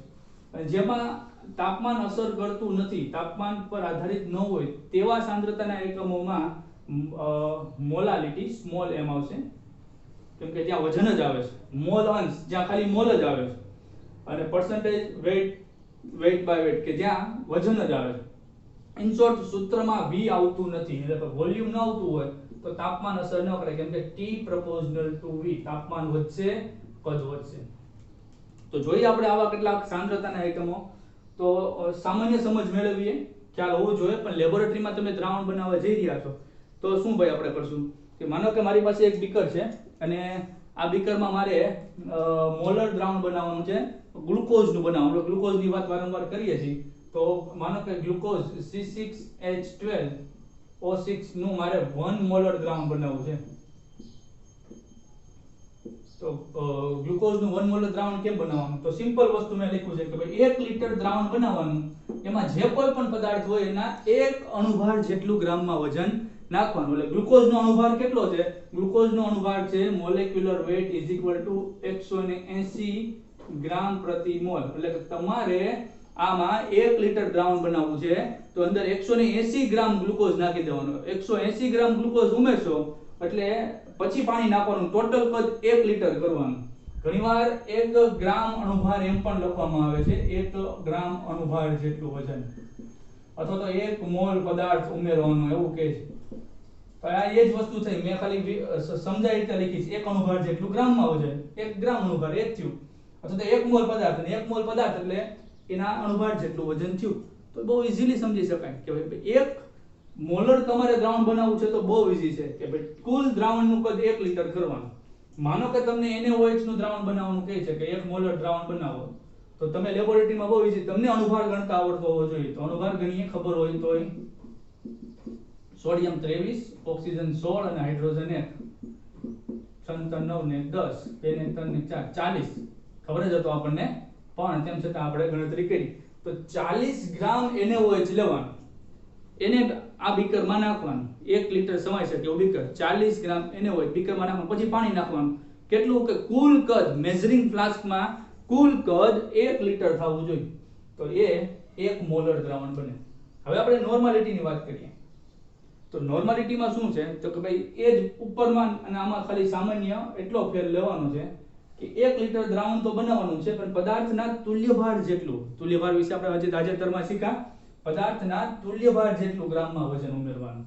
તો NaOH નો તુલ્યભાર કેટલો થાય? તો કે NaOH નો તુલ્યભાર બરાબર, જેને આપણે ઇક્વિવેલન્ટ વેટ કહીએ છીએ, EQ વડે દર્શાવીએ છીએ. ઇક્વિવેલન્ટ વેટ, ઓલું કેમ મોલેક્યુલર વેટ, મોલેક્યુલર વેટ એટલે આણ્વીય દળ, ઇક્વિવેલન્ટ વેટ એટલે તુલ્યભાર. તુલ્યભાર બરાબર મોલેક્યુલર વેટ એટલે કે આણ્વીય દળના છેદમાં n. તો NaOH નું આણ્વીય દળ કેટલું છે? તો કે 4, અને NaOH છે એ બેઝ છે, તો બેઝની એસિડિકતા એટલે કે કેટલા OH ઉત્પન્ન કરે? 1. જો અહીં લખેલું છે બેઝની એસિડિકતા 1, તો એનું અણુભાર એ જ એનો તુલ્યભાર થાય. ઇન શોર્ટ તમારે 40 ગ્રામ NaOH લઈ લેવાનું અને એમાં ઉમેરી દેવાનું 1 લિટર પાણી ઉમેરવાનું. કુલ કદ 1 લિટર થવું જોઈએ. 1 લિટર પાણી ઉમેરવાનું એમ તો ન કહી શકીએ, કદાચ 1 લિટર કરતાં ઓછું ઉમેરવું પડે, કેમ કે કુલ કદ 1 લિટર કરવાનું છે. તો અહીંયા મોલારિટી અને નોર્માલિટી બે સરખા થાય છે કે આ સંજોગોમાં કે જ્યાં n ની વેલ્યુ સરખી હોય ત્યારે. સૂત્ર છે નોર્માલિટી અને મોલારિટી વચ્ચે સંબંધ દર્શાવતું, n small n * m, એટલે કે નોર્માલિટી બરાબર n ગુણ્યા મોલારિટી. જો n ની વેલ્યુ 1 હોય તો નોર્માલિટી અને મોલારિટી સરખી થવાની છે. હવે આ સૂત્ર યાદ રાખજો ખાસ, આ નોર્માલિટી અને મોલારિટી વચ્ચે સંબંધ દર્શાવતું સૂત્ર છે. તમને મોલારિટી આપી હોય અને n જાણતા હોય તો તમે નોર્માલિટી મેળવી શકો, અથવા તો તમને નોર્માલિટી આપી હોય અને n તમે જાણી શકો, અને n એટલે શું થાય છે એને ડિટેલમાં આપણે લખ્યું હતું, બરોબર? એટલે હળવાશમાં લેવાનું નહીં. n જાણતા એટલે મોલારિટી બહુ ઈઝીલી મળી જાય. ટૂંકાક્ષરી સૂત્રોનો જ ઉપયોગ કરવાનો છે, આપણે શોર્ટકટ સૂત્રો કહેવાય, અને એની મદદથી જ નીટમાં માર્ક્સ આવે. લાંબી પદ્ધતિથી ગણવા બેહો એટલે 3 સવાલ ગણવાના ટાઈમમાં તમે 1 સવાલ ગણી શકો, અને એનો જવાબ સાચો છે કે નહીં તમે કન્ફર્મ હોતા નથી. પણ આવા ટૂંકાક્ષરી સૂત્રો સીધા તમને જવાબ તરફ લઈ જતા હોય, અને આ માત્ર 5 કે 10 સેકન્ડનો જવાબ થાય, જેથી કરીને તમે અન્ય મોટા સવાલમાં જવાબમાં સમય આપી શકો. તો આ સંબંધ દર્શાવતું સૂત્ર છે નોર્માલિટી અને મોલારિટી વચ્ચેનું. તો આપણે H2SO4 ની વાત કરીએ કે H2SO4 નું મારે માનો કે 1 મોલર દ્રાવણ બનાવવું છે અને 1 નોર્મલ દ્રાવણ બનાવવું છે. શું ફરક લેવાનો વિચાર કરીએ આપણે. H2SO4 તો H2SO4 નું આણ્વીય દળ થાય છે, મોલેક્યુલર વેટ થાય છે 98 ગ્રામ પ્રતિ મોલ. બરોબર. અને તુલ્ય ભાર ગણીએ તો તુલ્ય ભાર કેટલો થાય છે? તો તુલ્ય ભાર બરાબર અણુભાર એટલે કે 98 છેદમાં n. હવે H2SO4 બે H ઉત્પન્ન કરે એટલે કે એસિડ છે એની બેઝિકતા 2 થાય. 2 H ઉત્પન્ન કરે છે. એસિડ ની બેઝિકતા બરાબર એનો તુલ્ય ભાર થાય 49 ગ્રામ પર તુલ્ય. હવે વિચાર કરો કે હું H2SO4 નું સંયોજન બનાવું છું, H2SO4 નું દ્રાવણ બનાવું છું, મારે મોલર દ્રાવણ બનાવવું છે 1 મોલર, તો મારે 98 ગ્રામ H2SO4 લેવાનું. કેમ? તો કે એનું આણ્વીય દળ 98 છે એટલે 1 લિટર દ્રાવણ બનાવવાનું છે અને H2SO4 ના ગ્રામ અણુભાર 1 મોલ પદાર્થ જેટલું અથવા તો અણુભાર જેટલું ગ્રામમાં વજન બધું હરખું થયું. 98 ગ્રામ H2SO4 લેવાનું, અંદર પ્રવાહી પાણી ઉમેરવાનું, 1 લિટર દ્રાવણ બનાવવાનું, તો 1 મોલર બને. પણ એક નોર્મલ દ્રાવણ બનાવવું હોય તો એક નોર્મલ દ્રાવણ બનાવવું તો મારે એનું તુલ્ય ભાર જેટલું વજન લેવાનું. તુલ્ય ભાર થાય છે 49. તો હું 49 જેટલો લઈશ H2SO4 49 ગ્રામ અને પછી પાણી ઉમેરીને કુલ કદ 1 લિટર કરીશ તો એક નોર્મલ H2SO4 નું દ્રાવણ થાય. આ સૂત્રને પાલન કરો જઈ કે ભાઈ નોર્માલિટી બરાબર n ક્રોસ મોલારિટી. તો નોર્માલિટી કેટલી થશે અહીંયા? તો મોલારિટી જેટલી આવી હોય એની કરતા બમણી થાય. નોર્માલિટી જેટલી મોલારિટી આવી હોય એની કરતા નોર્માલિટી બમણી થાય. તમે માનો કે સવાલ આપવામાં આવ્યો છે કે 98 ગ્રામ H2SO4 નું 1 લિટર દ્રાવણ બનાવતા 98 ગ્રામ H2SO4 નું 1 લિટર દ્રાવણ બનાવતા શું શોધવાનું? તો કે નોર્માલિટી શોધો અને મોલારિટી શોધો. તો મોલારિટી નું સૂત્ર આવું થાય છે, તમે જાણો છો, મોલારિટી બરાબર W2 દ્રાવ્યનું વજન ગુણ્યા 1000. 1000 નો લ્યો તો છેલ્લે કદ લીટરમાં લેવાનું, છેદમાં મોલારિટી છે એટલે મોલેક્યુલર વેટ ગુણ્યા દ્રાવણનું કદ મિલીમાં. જો આ કદ લીટરમાં લેવા માંગતા હોય તો 1000 વડે ગુણવું નહીં, કેમ કે મિલીને લીટરમાં ફેરવું છે, સોરી લીટરને મિલીમાં ફેરવું છે એટલે ઉપર 1000 ગુણાકારમાં ગયો. તો વજન છે 98 ગુણ્યા 1000 છેદમાં મોલેક્યુલર વેટ પણ 98 થાય છે, છેદમાં કદ 1 લિટર. 1 લિટર બરાબર 1000 મિલી, કેન્સલ. કેટલી મોલારિટી થઈ?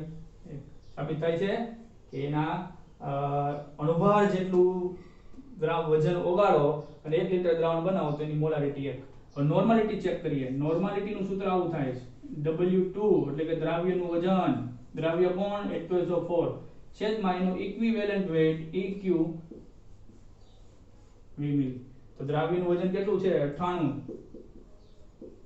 ગુણ્યા 1000 છેદમાં 49 એનો તુલ્ય ભાર 1 લિટર એટલે કે 1000 મિલી, કેન્સલ. 49 દુ 98 એટલે કે 2 નોર્મલ. તો મોલારિટી 1 આવી, નોર્માલિટી 2 આવી. આ સૂત્રની સાર્થકતા, કેમ કે અહીંયા n બરાબર 2 થાય છે, H2SO4 છે ને એટલે n બરાબર 2 થાય. તો મોલારિટી જો 1 હોય ને n બરાબર 2 હોય તો નોર્માલિટી 2 થઈ ગયું. સીધી વાત. નોર્માલિટી હંમેશા મોલારિટી કરતા બમણી થવાની છે.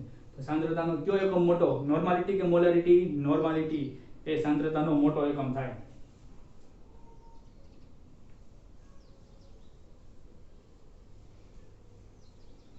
ત્યારબાદ સાંદ્રતાના અન્ય એકમોમાં મોલારિટી તરફ જાય. મોલારિટી તમે જોયું અહીંયા સ્મોલ m વડે દર્શાવવામાં આવે છે, જે તાપમાન પર આધારિત નથી. તો મોલારિટી સાંદ્રતાનો એકમમાં શું? તો કે ભાઈ 1 કિલોગ્રામ દ્રાવક લઈ જ લેવાનું. અગાઉથી માનો કે હું દ્રાવક તરીકે પાણી લઉં છું તો આની અંદર 1 કિલોગ્રામ પાણી નાખી જ દઈશ અગાઉથી. અહીંયા 1 લિટર અગાઉથી નથી લેવાનું. તમારે અહીંયા નોર્માલિટી અને મોલારિટીમાં પદાર્થનું જે ચોક્કસ વજન લેવાનું છે, અણુભાર જેટલું, તુલ્યભાર જેટલું, એ પદાર્થ લેવાનો અને પછી પાણી ઉમેરી અને દ્રાવણને હલાવવાનું અને દ્રાવણ હલાવી અને પછી મેઝરિંગ ફ્લાસ્કમાં એનું કદ 1 લિટર કરવાનું છે. ઘટતું હોય તો મેઝરિંગ ફ્લાસ્ક મુજબ એમાં ધીમે ધીમે 1 લિટર દ્રાવણ બનાવવાનું. પણ અહીંયા મોલારિટીમાં તમે દ્રાવણ બનાવવા જઈ રહ્યા છો, તમે લેબોરેટરીમાં હોય એવી કલ્પના કરજો, તો તમારે પહેલેથી જ 1 કિલોગ્રામ દ્રાવક લઈ લેવાનું છે. માનો કે દ્રાવક તરીકે પાણી છે તો હું 1 કિલો પાણી લઈશ. પણ પાણીની ઘનતા તમે જાણો છો, density of H2O is equal to ઘનતા બરાબર દળના છેદમાં કદ 1 ગ્રામ પ્રતિ મિલી છે. પાણીની ઘનતા 1 ગ્રામ પ્રતિ. કેટલું ઇઝી સંયોજન બનાવ્યું કુદરતે. ઘનતા પણ એક જ આપી પર મોલ, એટલે કે 1 મિલી પાણી હોય એનું વજન 1 ગ્રામ થાય. 1 લિટર પાણી હોય એનું વજન 1 કિલોગ્રામ થાય. બોલો, તમે 1 લિટર પાણીની બોટલ લ્યો, બોટલના વજનને બાદ કરો તો પાણીનું વજન 1 કિલોગ્રામ થવાનું છે. એટલી સહેલી વસ્તુ છે. તો મારે 1 કિલોગ્રામ મારે પાણી લેવાનું અને મોલારિટીની જેમ અણુભાર જેટલું વજન ઓગાળી દેવાનું છે. તો અહીંયા દ્રાવણનું કદની વાત જ નથી આવી, અહીંયા ખાલી વજનની જ વાત છે. મોલારિટીનું સૂત્ર આવું થાય છે કે મોલારિટી સ્મોલ m બરાબર દ્રાવ્યનું વજન, બધામાં દ્રાવ્યનું વજન આવશે ગ્રામમાં ગુણ્યા 1000 છેદમાં મોલેક્યુલર વેટ, કેમ કે અહીંયા પણ અણુભાર જેટલી જ વાત આવી, મોલેક્યુલર વેટ ગુણ્યા W1. જો કિલોગ્રામ હોય તો 1000 લેવાની, ગ્રામમાં હોય તો 1000 લેવા. તો મોલારિટીના સૂત્રમાં અને મોલારિટીના સૂત્રમાં ખાલી અહીંયા ફેર. મોલારિટી કેપિટલ M તો અહીંયા દ્રાવણનું કદ v મિલી, અને મોલારિટી તો દ્રાવણનું નહીં, દ્રાવકનું વજન W1. ફોર એક્ઝામ્પલ આપણે વાત કરીએ ગ્લુકોઝના દ્રાવણની વાત કરીએ કે 1 સ્મોલ m મોલર ગ્લુકોઝનું દ્રાવણ બનાવવું છે. તમારે કહી દેવાનું ભાઈ મોલાલિટીમાં શું કરવાનું હોય કે તમે પહેલેથી એક પાત્રમાં 1 કિલોગ્રામ દ્રાવક તરીકે પાણી લઈ લો અને એમાં ગ્લુકોઝનું કેટલું વજન ઓગળવાનું, તો કે ભાઈ એના અણુભાર જેટલું 1 ગ્રામ અણુભાર, એટલે કે અણુભાર જેટલું ગ્રામમાં વજન, અથવા તો 1 મોલ ગ્લુકોઝનું વજન, એમાં 180 ગ્રામ ગ્લુકોઝ ઓગાળી દો. કેમ કે 180 ગ્રામ એ ગ્લુકોઝનું આણ્વીય દળ છે. તો 1 મોલ દ્રાવણ બની ગયું. સાબિતી આપીએ, સૂત્ર મૂકીએ, મોલાલિટી બરાબર W2 ગુણ્યા 1000 છેદમાં આણ્વીય દળ ગુણ્યા દ્રાવકનું વજન W1 સમા ગ્રામમાં. તો દ્રાવકનું વજન આપણે 180 લીધું ગુણ્યા 1000, મોલેક્યુલર વેટ પણ 180 છે અને દ્રાવક લીધો 1 કિલોગ્રામ. હવે ગ્રામમાં ફેરવીએ એટલે 1000. જો તમારે અહીંયા કિલોગ્રામ લેવું હોય તો ઉપર 1000 લખવાની, 1000 કેન્સલ થઈ ગયું 1 મોલ. તો આ રીતે મોલાલિટી. પણ અહીંયા સૂત્ર તમે જુઓ, ગ્રામ કદ છે જ નહીં, એનો અર્થ એમ કે કદ નથી તો તાપમાન અસર કરતું નથી. તો આ મોલાલિટી એકમ થયો.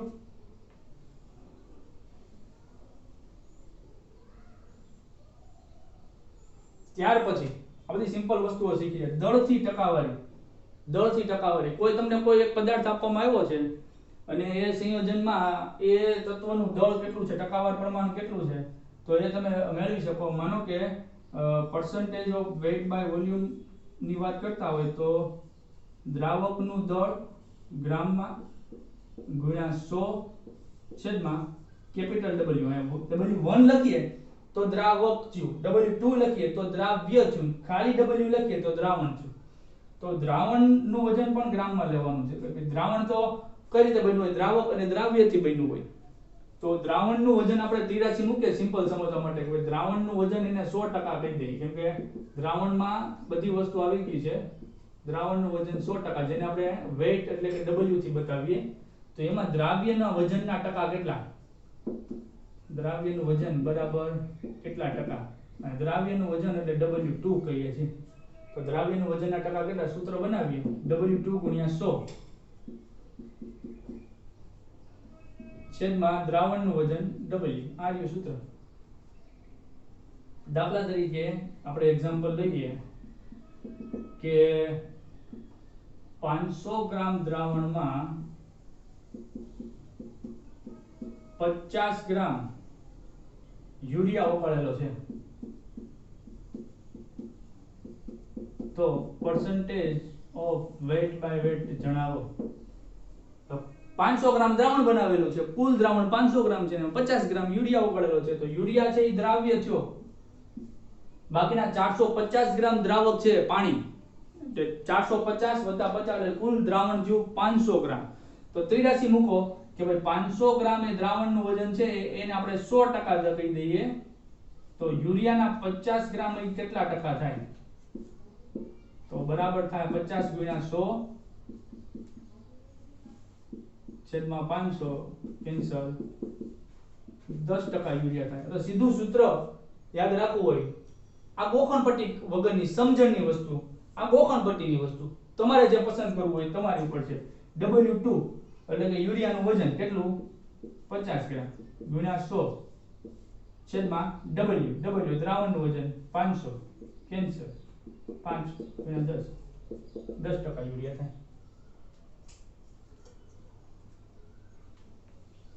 મોલ અંશ મોલ ફ્રેક્શન જેને કહીએ છીએ મોલ ફ્રેક્શન x વડે દર્શાવીએ છીએ મોલ ફ્રેક્શન ને આપણે.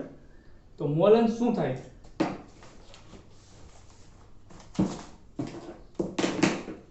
મોલ અંશ તો એ ઘટકના મોલ છેદમાં કુલ મોલ. માનો કે એક દ્રાવણ છે એમાં A અને B નામના બે ઘટકો છે. માનો કે A છે એ દ્રાવ્ય છે અને B છે એ દ્રાવક છે. બે ઘટકો છે માનો દ્વિઅંગી દ્રાવણ છે. તો A ના મોલ એટલે Na, B ના મોલ એટલે Nb. તો બંનેના કુલ મોલ Na + Nb થાય. તો માનો કે A ના મોલ અંશ મેળવવા છે તો મોલ અંશ ઓફ A બરાબર ઘટક A ના મોલ છેદમાં કુલ મોલ. B ના મોલ અંશ મેળવવા છે તો ઘટક B ના મોલ Nb N એટલે મોલ છેદમાં Na + Nb. માનો કે એક સિમ્પલ વસ્તુ કહી દઉં કે ભાઈ એક વર્ગખંડ છે ક્લાસ છે અને એક ક્લાસમાં 100 સ્ટુડન્ટ છે. 100 સ્ટુડન્ટમાં 60 છોકરાઓ છે અને 40 છોકરીઓ છે. તો છોકરાઓના મોલ અંશ જો કે મોલ તો છે નહીં પણ એને કે મોલ ફ્રેક્શન ગોતવાનો પ્રયત્ન કરી તો છોકરાઓના મોલ અંશ કેટલા થાય? મોલ અંશ ઓફ બોયઝ.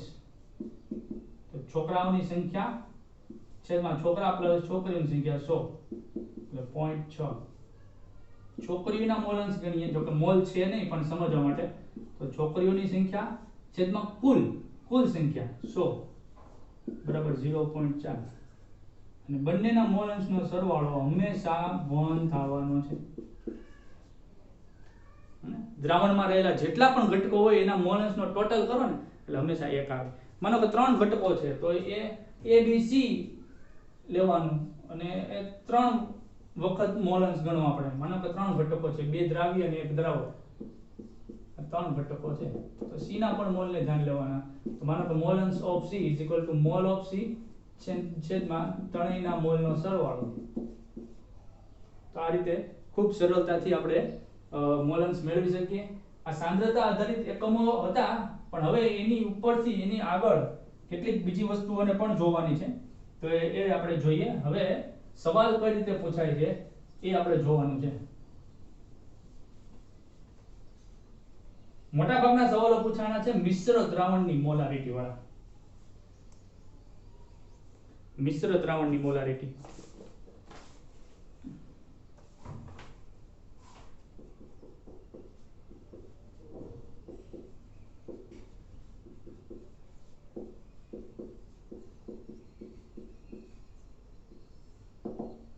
માનો કે બે એસિડ મિશ્ર કર્યા છે, બે બેઝ મિશ્ર કર્યા છે, ત્યારની વાત છે. એસિડમાં બેઝ મિશ્ર કર્યું હોય એની વાત નથી. બે એસિડ કે બે બેઝ મિશ્ર કર્યા હોય ત્યારે કુલ મોલ ગણવાના હોય. કુલ મોલારિટી કેપિટલ M. કુલ મોલારિટી મેળવવા માટેનું સૂત્ર છે M1 V1 M2 V2 છેદમાં કુલ કદ V1 V2. બે એસિડ મિશ્ર કર્યા છે ત્યારે માનો કે HCl ના બે દ્રાવણ મિશ્ર કરવામાં આવ્યા છે. દાખલા તરીકે આપણે એક લઈએ સવાલ. દાખલા તરીકે મોલારિટી આપણે લઈએ 0.5 મોલર અને 400 મિલી HCl અને 1 મોલર 600 મિલી HCl ના દ્રાવણને મિશ્ર કરતા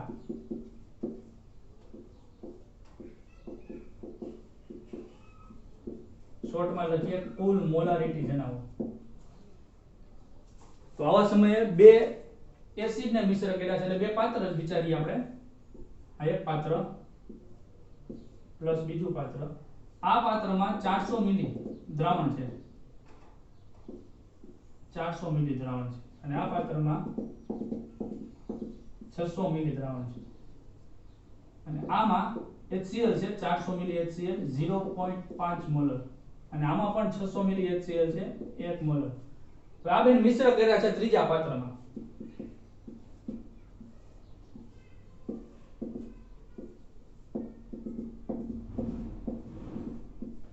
આની મોલારિટી કેટલી થાય, મિશ્ર દ્રાવણની મોલારિટી કેટલી થાય. તો અહીંયા આપણે m1 કહીએ, m1 છે 0.5, અહીંયા m2 કહીએ, m2 છે 1, અહીંયા v1 કહીએ તો v1 છે 400 મિલી, અહીંયા v2 કહીએ તો v2 છે 600 મિલી. તો મિશ્ર દ્રાવણ, બે એસિડ છે એટલે મિશ્ર દ્રાવણની મોલારિટી કેટલી, તો એની મોલારિટી બરાબર m1 v1 plus m2 v2 ના છેદમાં v1 પ્લસ v2. m1 છે 0.5 ગુણ્યા 400 પ્લસ m2 1 ગુણ્યા 600 ના છેદમાં કુલ 400 વત્તા 600 એટલે 1000. 5 ચોક 20 એટલે 5 ગુણ્યા 400 10 ની માઈનસ 1 ગુણ્યા 4 ગુણ્યા 10 ની 2 5 ચોક 20 ગુણ્યા 10 ની 2 એટલે 10 ની 1 એટલે કે 200. અહીંયા આવે છે 200 વત્તા 600 છેદમાં 1000 બરાબર 800 ના છેદમાં 1000. 0.8 મોલર મિશ્ર દ્રાવણની મોલારિટી છે. તો આ રીતે જ્યારે બે એસિડ અથવા તો બે બેઝ મિશ્ર કર્યા હોય, ડીપીટી માં હું તમને સવાલ આપીશ, ત્યારે મિશ્ર દ્રાવણની મોલારિટી આવી રીતે શોધવાની છે. બીજો આપણે સવાલ વિચાર કરીએ કે જ્યારે એસિડ અને બેઝ મિશ્ર કર્યા હોય ત્યારે શું?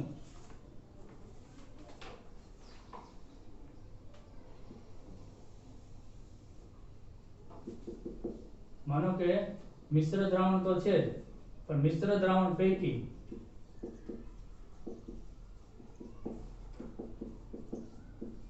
કોઈ એક એસિડ છે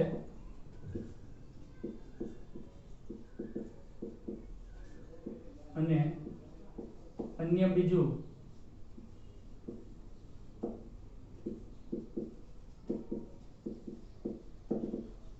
ત્યારે શું કરવાનું? ત્યારે સરખામણી કરવી પડે.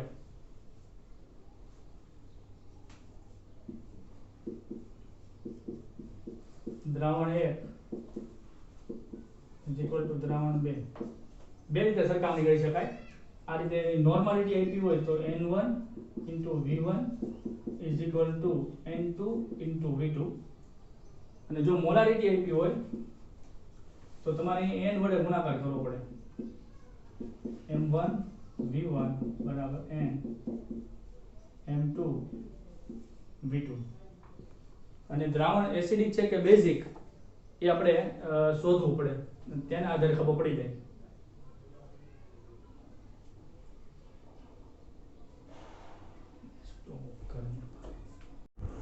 હવે આપણે નીટમાં પૂછાયેલા બે અગત્યના સવાલો ઉપર નજર કરીએ, જે આપણે પાછલા જે સૂત્રો જોયા એના આધારિત સવાલો છે. એક નીટ 2013 માં અને બીજો પીએમટી 2009 માં પૂછાયેલો સવાલ છે.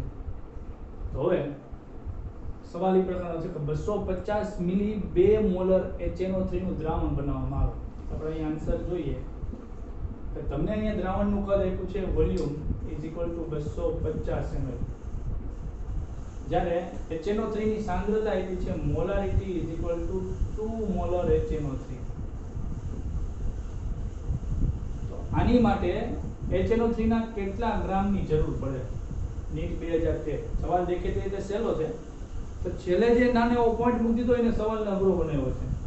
HNO3 ની સાંદ્રતા 70% છે. તમે જે જવાબ નોર્મલ રીતે ગણશો ને એ જવાબ ત્યાં ઓપ્શન્સમાં આપ્યો હશે એટલે આપણે એમ થાય કે આપણે જવાબ ગણી લીધો. પણ હવે મૂળ વાત કે તમને મોલારિટીની વાત કરી છે, તો મોલારિટીનું સૂત્ર મોલારિટી બરાબર દ્રાવ્યનું વજન જે આપણે ગ્રામમાં લેતા હોઈએ છીએ ગુણ્યા 1000 છેદમાં દ્રાવ્યનો મોલેક્યુલર વેટ ગુણ્યા દ્રાવણનું કદ મિલીમાં.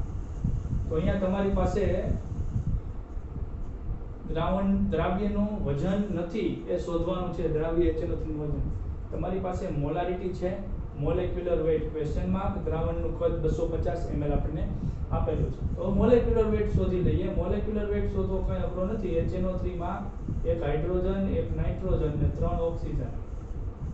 લગભગ મોલેક્યુલર વેટ મોઢે હોવા જરૂરી છે, પણ અહીંયા ગણીએ એક નાઇટ્રોજનનો 14 અને ઓક્સિજનનો 16, 16 દુ 32, 16 તેરી 48, એટલે 8 ને 4 12 ને 1 13, 4 ને 5 ને 6 63, 63 ગ્રામ પર મોલ એનું આણ્વીય દળ છે. તો W2 ને આપણે કરતા બનાવી, W2 આ ગુણાકારમાં જાય મોલારિટી ગુણ્યા આ બંને ત્યાં ગુણાકારમાં મોલેક્યુલર વેટ ગુણ્યા દ્રાવણનું કદ મિલીમાં છેદમાં 1000. તો મોલારિટી તમને રકમમાં આપેલી છે, અહીંયા કેટલી લીધી છે? 2 મોલર. તો આપણે 2 મોલર લખીએ ગુણ્યા મોલેક્યુલર વેટ એવું 63 ગુણ્યા દ્રાવણનું કદ કેટલું છે? 250 ml છેદમાં 1000. કેલ્ક્યુલેટર નથી પણ કેલ્ક્યુલેટર વગર પણ ગણતરી કરી શકીએ ખરા. 250 ગુણ્યા 4 એટલે 1000. 63.5 એટલે એનું અડધું થાય 31 ગુણ્યા 2 એટલે 62 એટલે 31.5 ગ્રામ HNO3. તો હવે સવાલ આપણને એવો પૂછ્યો છે કે 70%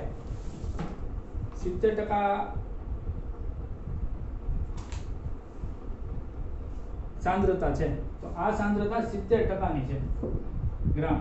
તો તેથી 83 મૂકવું પડે કે 70% સાંદ્રતા હોય ત્યારે 31.5 ગ્રામ. જો 100% હોય ત્યારે કેટલું? બરાબર 31.5 ગુણ્યા 100 ના છેદમાં 70. 31.5 ગુણ્યા 100 એક પેલા મીંડું કેન્સલ કરીએ એટલે 31.5 ગુણ્યા 10 એટલે 315 ભાગ્યા 7. કરીએ ભાગાકાર 315 ભાગ્યા 7. 7 × 14 7 × 1 7 × 28 31 માંથી 3 એટલે 7 × 5 35 45 ગ્રામ જવાબ આવે. ઓપ્શન્સમાં 31.5 ગ્રામ પણ હશે પણ માત્ર આ વસ્તુના કારણે જવાબમાં એવો ફેર આવે છે 45 ગ્રામ HNO3 ઓગાળવું પડે. તો આ બાબતને ધ્યાનમાં લેવી પડે. વિડિયો પોઝ કરી અને તમારી બુકમાં લખી લેવાનું.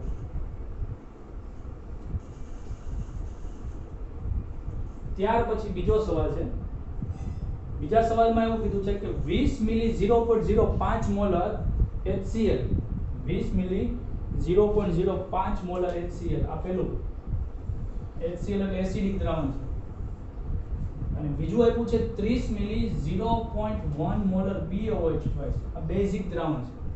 એસિડિક અને બેઝિક દ્રાવણો ભેગા કરેલા છે. તો એસિડિક દ્રાવણ તરીકે HCl છે અને બેઝિક દ્રાવણ તરીકે BOH twice.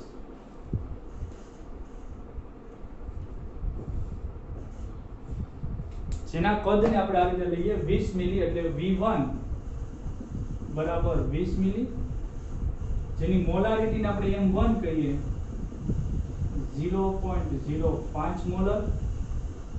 આના બેઝના કદને V2 કહીએ 30 મિલી, જેની મોલારિટીને M2 કહીએ 0.10 અથવા તો 0.1 મોલર. તો સાંદ્રતામાં સૂત્રમાં તમે જુઓ ને મોલારિટીમાં તો ઈ હંમેશા 1 લિટરે માપતા હોય. આ વોલ્યુમ 1 લિટર. તો ઈ સાંદ્રતા મોલારિટીનો તમે સૂત્ર જો વ્યાખ્યા જો 1 લિટર દ્રાવણમાં, તો આ સાંદ્રતા હંમેશા 1 લિટરની હોય. 1 લિટર એટલે કે 1000 મિલી હોય ત્યારે સાંદ્રતા 0.05 મોલર છે. 20 મિલી એ કેટલી?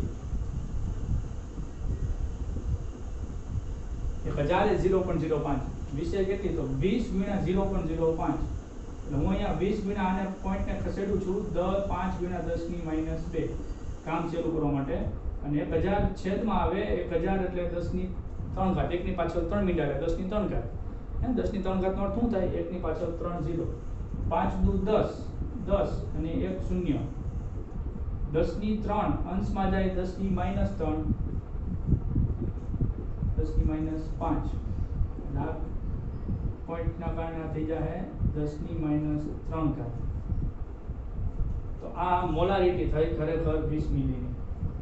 સિમિલર BaOH ટ્વાઇસ માટે ગણીએ તો આ સાંદ્રતા છે 1000 મિલી છે. 1000 મિલી દ્રાવણ હોય ત્યારે 0.1 મોલર સાંદ્રતા છે. તો 30 મિલી એ સાંદ્રતા કેટલી ગણવી આપણે? આની ગણતરી આ પ્રકારે કરવાની છે. તો 30 ગુણ્યા 0.1 એટલે 30 ગુણ્યા 0.1 ને હું ફેરવું છું 10 ની માઈનસ 1 ઘાત અને 1000 એટલે 10 ની 3 ઘાત અને એ અંશમાં આવે 10 ની માઈનસ 3 10 ની માઈનસ 3 થાય અને 10 ની માઈનસ 1 આમ તો આ કેન્સલ કરીએ આપણે એટલે 3 ગુણ્યા 10 ની માઈનસ 4 અને આ 30 છે એટલે એક 0 કાઢીએ એટલે 10 ની માઈનસ 3 અને આપણે આને એમ કહી શકીએ 1 ગુણ્યા 10 ની માઈનસ 3 હવે આ એસિડ છે આ બેઝ એસિડ ને બેઝ ભેગા કરીએ તો તટસ્થીકરણ થવાનું એસિડ આમ બેઝ વપરાઈ જવાનું તો કોની સાંદ્રતા વધારે છે હાલમાં સાંદ્રતા વધારે છે બેઝની સાંદ્રતા વધારે એમાંય તે બેઝ પાછું જુઓ ડાઈ બેઝિક છે 2 OH આપે છે એટલે અહીં 2 OH ઉત્પન્ન થાય છે 2 OH ઉત્પન્ન થાય એટલે આ તો 1 OH ની સાંદ્રતા આ સાંદ્રતા બમણી કરવી પડે એટલે બરાબર 2 વડે ગુણીએ 2 ગુણ્યા 10 ની માઈનસ 3 માં 3 OH ઉત્પન્ન થતા હોત તો 3 વડે ગુણવું પડત એને OH વધતો કઈ ઉપાધિ હતી નહીં 2 OH ઉત્પન્ન થાય છે એટલે આ બેઝની સાંદ્રતા ખરેખર થાય છે 6 ગુણ્યા 10 ની માઈનસ 3 મોલર જે વધુ છે 10 ની માઈનસ 3 બંને છે આ 1 અને આ 6 એટલે આ સાંદ્રતા વધુ છે એટલે બેઝ એસિડ સાવ ખાલી થઈ જાય કેમ કે ઓછો છે અને બેઝ વધુ છે એટલે એમાંથી થોડોક બેઝ વપરાઈ જાય થોડોક બેઝ પડ્યો રહે તો આપણે બાદબાકી કરીએ તેથી OH ની સાંદ્રતામાંથી 6 ગુણ્યા 10 ની માઈનસ 3 માંથી બાદ કરીએ H ની સાંદ્રતા એટલે કે HCl ની સાંદ્રતા 10 ની માઈનસ 3 કોમન નીકળી જાય એટલે 6 માઈનસ 1 એટલે 5 ગુણ્યા 10 ની માઈનસ 3 બરાબર એટલું બેઝ પડ્યું છે 0.005 મોલર 1 2 3 બરોબર તો સવાલ આપણને એવો હતો કે OH ની સાંદ્રતા કેટલી પડી રહે કેમ કે એસિડ ઓછું છે એસિડની સાંદ્રતા ઓછી છે બેઝની સાંદ્રતા વધુ છે તો એસિડ તો વપરાઈ જવાનું છે કેમ કે ઓછું એસિડ બેઝ તટસ્થીકરણ થાય બેઝ પડ્યું રહે કેટલું પડ્યું રહે તો કે જે મૂળ છે એમાંથી એસિડની સાંદ્રતા બાદ કરો એટલે એટલું એસિડ ને એટલું બેઝ આમાં જોડાઈ ગયા તો 1 ગુણ્યા 10 ની માઈનસ 3 ઘાત જેટલું એસિડ છે એટલું જ બેઝ વપરાઈ ગયું બાકી પડ્યું રહ્યું 5 ગુણ્યા 10 ની માઈનસ 3 એટલે કે 0.05 મોલર જેટલું બેઝ પડ્યું રહ્યું આના જેવા બીજા સવાલો ડીબીટીમાં આપવામાં આવશે એ સિવાય અન્ય તમે જોઈ રહ્યા છો મોલારિટી નોર્માલિટી મોલાલિટીમાં અનેક આવા દ્રાવણની સાંદ્રતા દર્શાવતા અગત્યના સૂત્રો તો મોલારિટીનું સૂત્ર આપણે જોઈ ગયા હતા W2 જો અહીંયા W ખાલી લખવામાં આવે તો એ દ્રાવણ સમજવાનું છે W1 તો દ્રાવક અને W2 એટલે દ્રાવ્ય કેમ કે ઓછું પ્રમાણ દ્રાવ્યનું હોય એટલે એનો બીજો નંબર વધુ પ્રમાણ દ્રાવકનું હોય એટલે એનો પહેલો નંબર અને બધું ભેગું થાય ત્યારે દ્રાવણ એટલે એમાં 1 2 લખવાની જરૂર નથી તો W2 ગુણ્યા 1000 મોલેક્યુલર વેઇટ ના છેદમાં દ્રાવણનું કદ મોલાલિટી આવે તો ખાલી અહીંયા દ્રાવણના કદની જગ્યાએ દ્રાવકનું કદ એટલો જ ફેર છે નોર્માલિટી આવે તો મોલારિટી અને નોર્માલિટીમાં અહીંયા તમે મોલેક્યુલર વેટ એટલે કે આણ્વીય દળ લખો છો અહીંયા ઇક્વિવેલન્ટ વેટ લખવાનો છે એટલો ફેર છે ફોર્માલિટી અને મોલારિટીના સૂત્રમાં કેટલો ફેર છે કે મોલેક્યુલર વેટની બદલે ફોર્મલ વેટ એટલે કે પ્રમાણ સૂચક સૂત્ર દળ આપણે અણુ સૂત્ર હતું એના પરથી પ્રમાણ સૂચક સૂત્ર મેળવતા હતા યાદ કરો ગ્લુકોઝ વાળું એક્ઝામ્પલ C6H12O6 એમાં આપણે પ્રમાણ સૂચક સૂત્ર કઈ રીતે મેળવવું હતું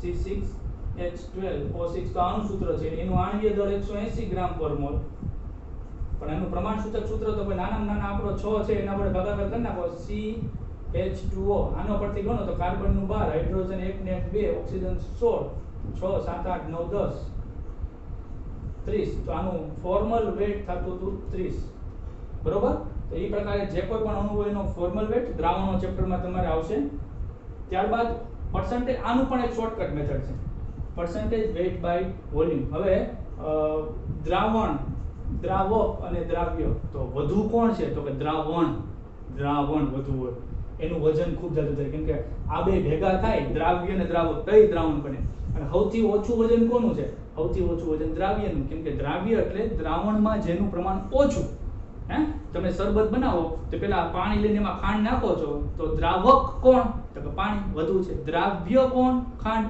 જે ઓછી છે અને કુલ વજન કું તો કે ગળું પાણી બન્યું શરબત બનાવતા પહેલા તો ગળું પાણી એ દ્રાવણ છે તો અંશમાં જે સૌથી વજનમાં હળવું છે ને અંશમાં હોય ઊંચે ઉડે અને તળિયે કોણ પીડુડે છે સૌથી વધુ હોય તો આ તો મધ્યમાં આવે છે દ્રાવક સૌથી વજનદાર કોણ થાય તો કે દ્રાવણ સૌથી હળવું કોણ થાય દ્રાવ્ય તો અંશમાં હંમેશા દ્રાવ્ય હોય છે અને છેદમાં હંમેશા દ્રાવણ હોય છે તો તો percentage ટકા 100 માં હોય, W weight તો કોનું હોય? દ્રાવ્યનું વજન, છેદ ભારે, કોણ સૌથી વધુ ભારે હોય? દ્રાવણ, તો W બધું ગ્રામમાં. ફરી પાછું percentage વોલ્યુમ બાય વોલ્યુમ, તો ટકા શેમાં હોય? 100 માં. વોલ્યુમ અંશમાં કોનું વોલ્યુમ? દ્રાવ્ય 2 મિલીમાં, અને છેદમાં કોનું? દ્રાવણ, દ્રાવક નહીં, દ્રાવણ, આખા દ્રાવણનું કદ મિલીમાં. percentage weight by volume, તો ટકા શેમાં હોય? તો કે 100 માં, એટલે 100 W વજન કોનું? દ્રાવ્યનું, છેદમાં કદ કોનું? દ્રાવણનું, ભારે, સૌથી ભારે દ્રાવણનું, શેમાં? મિલીમાં, બરોબર. અને પછી આવે છે ppm, તો પાર્ટ પર મિલિયન, એટલે કે 10 લાખ. 10 લાખે એક કણ. હું કહું કે 1 ppm રજકણ, એટલે તમારે સમજવાનું કે 10 લાખ કણોમાં એક કણ રજકણનો છે. હું કહું કે 1 ppm જંગલમાં 1 ppm પાંડા છે, તો તમારે સમજવાનું કે દર 10 લાખ પ્રાણીઓમાં એક પાંડા છે, બરોબર. તો આ વખતે તમને ppm નું પ્રમાણ સમજાયું, 10⁶. તો એનું સૂત્ર weight by volume ppm. ફરી પાછું એની વાત, અંશમાં હોય તો દ્રાવ્ય હોય છે તો વજન છે તો W2, છેદમાં કદ છે તો કોનું? દ્રાવણનું કદ મિલીમાં, ગુણ્યા 10⁶ ગુણાકાર કરી લેવાનો. weight by volume ppm, તો અંશમાં વજન છે કોનું? દ્રાવ્યનું વજન, છેદમાં વજન છે કોનું? દ્રાવણનું, કેપિટલ W, બંને ગ્રામમાં, ગુણ્યા 10⁶. બહુ ઈઝી છે. ત્યારબાદ મોસ્ટ ઇમ્પોર્ટન્ટ વસ્તુ ચાલુ થાય છે, આ સૂત્રો. આના દાખલાઓ નેક્સ્ટ લેક્ચરમાં કરવાના છે, પણ આ બધા જ સૂત્રોને 20 વખત લખવાના છે. યાદ રાખજો, કેટલી વાર? 20 વખત. ભૂલવાના નથી, 60 દિવસ યાદ રાખવાના છે. તો મોસ્ટ ઇમ્પોર્ટન્ટ યાદ રાખવાના છે. કેપિટલ M એટલે molarity, percentage weight by weight, અને D એટલે ઘનતા વચ્ચેનો સંબંધ દર્શાવતું સૂત્ર. કેમ કે રકમ આપી દે, લાંબી પદ્ધતિથી મેળ નહીં આવે, શોર્ટકટ સૂત્ર જ વાપરવું પડશે, SK. તો molarity is equal to weight by weight, જે તમને ટકાવારી આપી હોય 10%, 5%, 7%, ઘનતા પણ તૈયાર રેડીમેડ આપી દીધી હોય, એકમાત્ર અનુભાર તમને ગોતતા આવડતો હોવો જોઈએ, તો તમે મોલારિટી ગણી શકો. અથવા ઘણીવાર મોલારિટી આપી હોય, આ ઘનતા શોધવાની હોય, એટલે આ 1, 2, 3 માંથી કોઈ પણ એક વસ્તુ શોધવાની કીધી હોય. જો મોલારિટી અને weight by weight નું તમારે સંબંધ જોતો છે તો ઘનતાની જરૂર પડશે, ગુણ્યા 10. પણ મોલારિટી અને weight by volume ના સંબંધની જરૂર છે ત્યારે ઘનતાની જરૂર પડતી નથી. સૂત્ર કંઈક આની જેવું છે, ખાલી આ ઘનતા ડેન્સિટી નો અભાવ છે. જ્યારે weight by volume હોય ત્યારે ડેન્સિટી ની જરૂર પડશે, ઘનતાની. weight by weight હોય ત્યારે weight by volume હોય ત્યારે ડેન્સિટી ની જરૂર પડતી નથી. weight by weight, અહીંયા weight by volume percentage, ગુણ્યા 10 મોલેક્યુલર weight સરખું જ છે, ખાલી ઘનતા નથી. આ એક સમાનતામાં યાદ રહી જાય, મિક્સ ન થઈ જાય, જરાક જોજો, મિક્સ ન થઈ જાય. જો મોલારિટી બદલે નોર્માલિટી લેવો હોય તો ખાલી એટલો જ ફેરફાર કરવાનો છે, અહીંની જેમ અણુભાર મોલેક્યુલર વેટ ની બદલે તુલ્યભાર ઇક્વિવેલન્ટ વેટ, બરોબર. હવે મોલારિટી સ્મોલ m અને મોલ અંશ x વચ્ચેનો સંબંધ, આ સવાલ પણ દ્રાવણો ચેપ્ટરમાં બહુ ઉપયોગી છે. અહીંયા પણ સવાલો જરૂરી છે, પણ દ્રાવણો ચેપ્ટરમાં ખૂબ ખાસ ઉપયોગી છે. સીધું શોર્ટકટ થઈ જાય, સીધું શોર્ટકટ, ખૂબ અગત્યનું. મોલારિટી બરાબર x2 ના છેદમાં x1, એટલે કે દ્રાવ્ય, 2 એટલે દ્રાવ્ય, 1 એટલે દ્રાવક. દ્રાવ્યના મોલ અંશ છેદમાં દ્રાવકના મોલ અંશ, એ તો બહુ ઇઝીલી મળી જાય. 1000 ના છેદમાં દ્રાવકનો અણુભાર. દ્રાવક તરીકે મોટા ભાગે પાણી હોય, એનો અણુભાર 18 હોય. પણ કોઈક વાર બીજો કોઈ દ્રાવક લીધો હોય, CCl4 બેન્ઝીન આલ્કોહોલ, તો તમારે અણુભાર ગણવો પડે. એટલે આપણે અહીંયા 18 સીધો લખતા નથી, બરોબર. પછી બીજું સૂત્ર, આ સૂત્રના તો JEE નીટમાં અનેકો દાખલા પૂછાયેલા છે. મોલન્સ અને મોલારિટી વચ્ચેનો સંબંધ. તો તમે જો મોલન્સ જાણતા હોય તો મોલારિટી ગણી શકો, તમે જો મોલારિટી જાણતા હોય તો મોલન્સ ગણી શકો, સીધું જ, બરોબર. દ્રાવણો ચેપ્ટર જે છે 12 સાયન્સનું, એમાં લાંબી ગણતરી કરીને ન કરવા જવાય, સીધું છે. 55.55 એટલે પાણીની સાંદ્રતા છે. સાંદ્રતા 1000 ના છેદમાં 18 પાણી માટે, જ્યારે દ્રાવક પાણી હોય ત્યારે, બરોબર. 1000 ના છેદમાં 18 બરાબર 55.55, આ પાણી માટેની છે. પણ મોટા ભાગે દ્રાવક પાણી જોવાનો છે, એટલે કઈ સમસ્યા નથી, એટલે સીધું મેં 55.55 કહ્યું છે. તો આ સૂત્ર પણ યાદ રાખજો, ખૂબ અગત્યનું, અવારનવાર પૂછાયેલું છે. ઘનતા ડાયરેક્ટલી મેળવવા માટે તમને એક દાખલો આવતા વિડિયો લેક્ચરમાં બતાવીશ. આ બધા જ એકમો લખી રાખજો. આવતો વિડિયો લેક્ચર જ્યારે પણ શીખવામાં આવશે ત્યારે જેના દાખલા હોય છે ત્યારે આ સૂત્રોની જરૂર પડશે, ત્યારે એ ટેમ્પલેટ સામે રાખવી પડશે. તો ઘનતા બરાબર percentage weight by volume ના છેદમાં weight by weight. તો તમે જુઓ, આ કેન્સલ થઈ જાય, weight by weight કેન્સલ, છેદ નો છેદ અંશમાં જાય, એટલે W ના છેદમાં V, W એટલે વજન, V એટલે કદ. વજનના છેદમાં કદ, દળના છેદમાં કદ, દળના છેદમાં કદ એટલે ઘનતા, બરોબર. અને આપણે ટકાવારીને સીધો ગુણોત્તર કરી નાખો એટલે ઘનતા મળી જાય. કોઈ એક જ દ્રાવ્ય પદાર્થ છે, માનો કે NaOH છે, તો NaOH ની ત્રણ સાંદ્રતા આપી હોય, નોર્માલિટી, મોલારિટી અને મોલાલિટી. કેપિટલ હોય તો મોલારિટી, સ્મોલ તો મોલારિટી. તો કયો એકમ, કયો આંકડો સૌથી વધારે હોવાનો છે? નોર્માલિટી. 1 લિટર પાણીમાં તમે 40 ગ્રામ NaOH નાખ્યું હોય, 1 લિટર પાણીમાં 40 ગ્રામ NaOH નાખ્યું હોય, તો એની નોર્માલિટીનો જવાબ મોટો હોય છે, એના કરતા નાનો જવાબ હોય છે મોલારિટીનો, અને એથી નાનો જવાબ હોય છે મોલાલિટીનો. તો આ રીતે સૌથી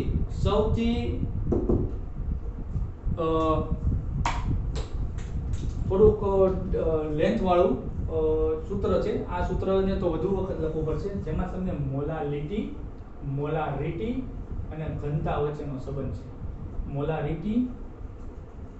મોલાલિટી અને ઘનતા. તો શું સૂત્ર છે આ યાદ રાખવું થોડું મુશ્કેલ છે. 20 ની પણ 40-50 વખત લખજો. મોલાલિટી બરાબર molarity, small m capital M છેદમાં d, જે ઘનતા રકમમાં આપી હોય, માઈનસ મોલારિટી ગુણ્યા દ્રાવ્યનો અણુભારના છેદમાં 1000. તો આ સૂત્ર થોડુંક કઠિન છે, ડિફિકલ્ટ છે, પણ શોર્ટકટ છે. તો આપેલા જે કોઈ પણ આંકડો હોય, અને આની તો રકમ એ મોટી છે, એટલે એના પરથી જવાબ બનાવવાનો થાય, પણ એ ગણશું આપણે નેક્સ્ટ લેક્ચરમાં. ત્યાં સુધી તૈયારી કરી રાખજો. ધન્યવાદ.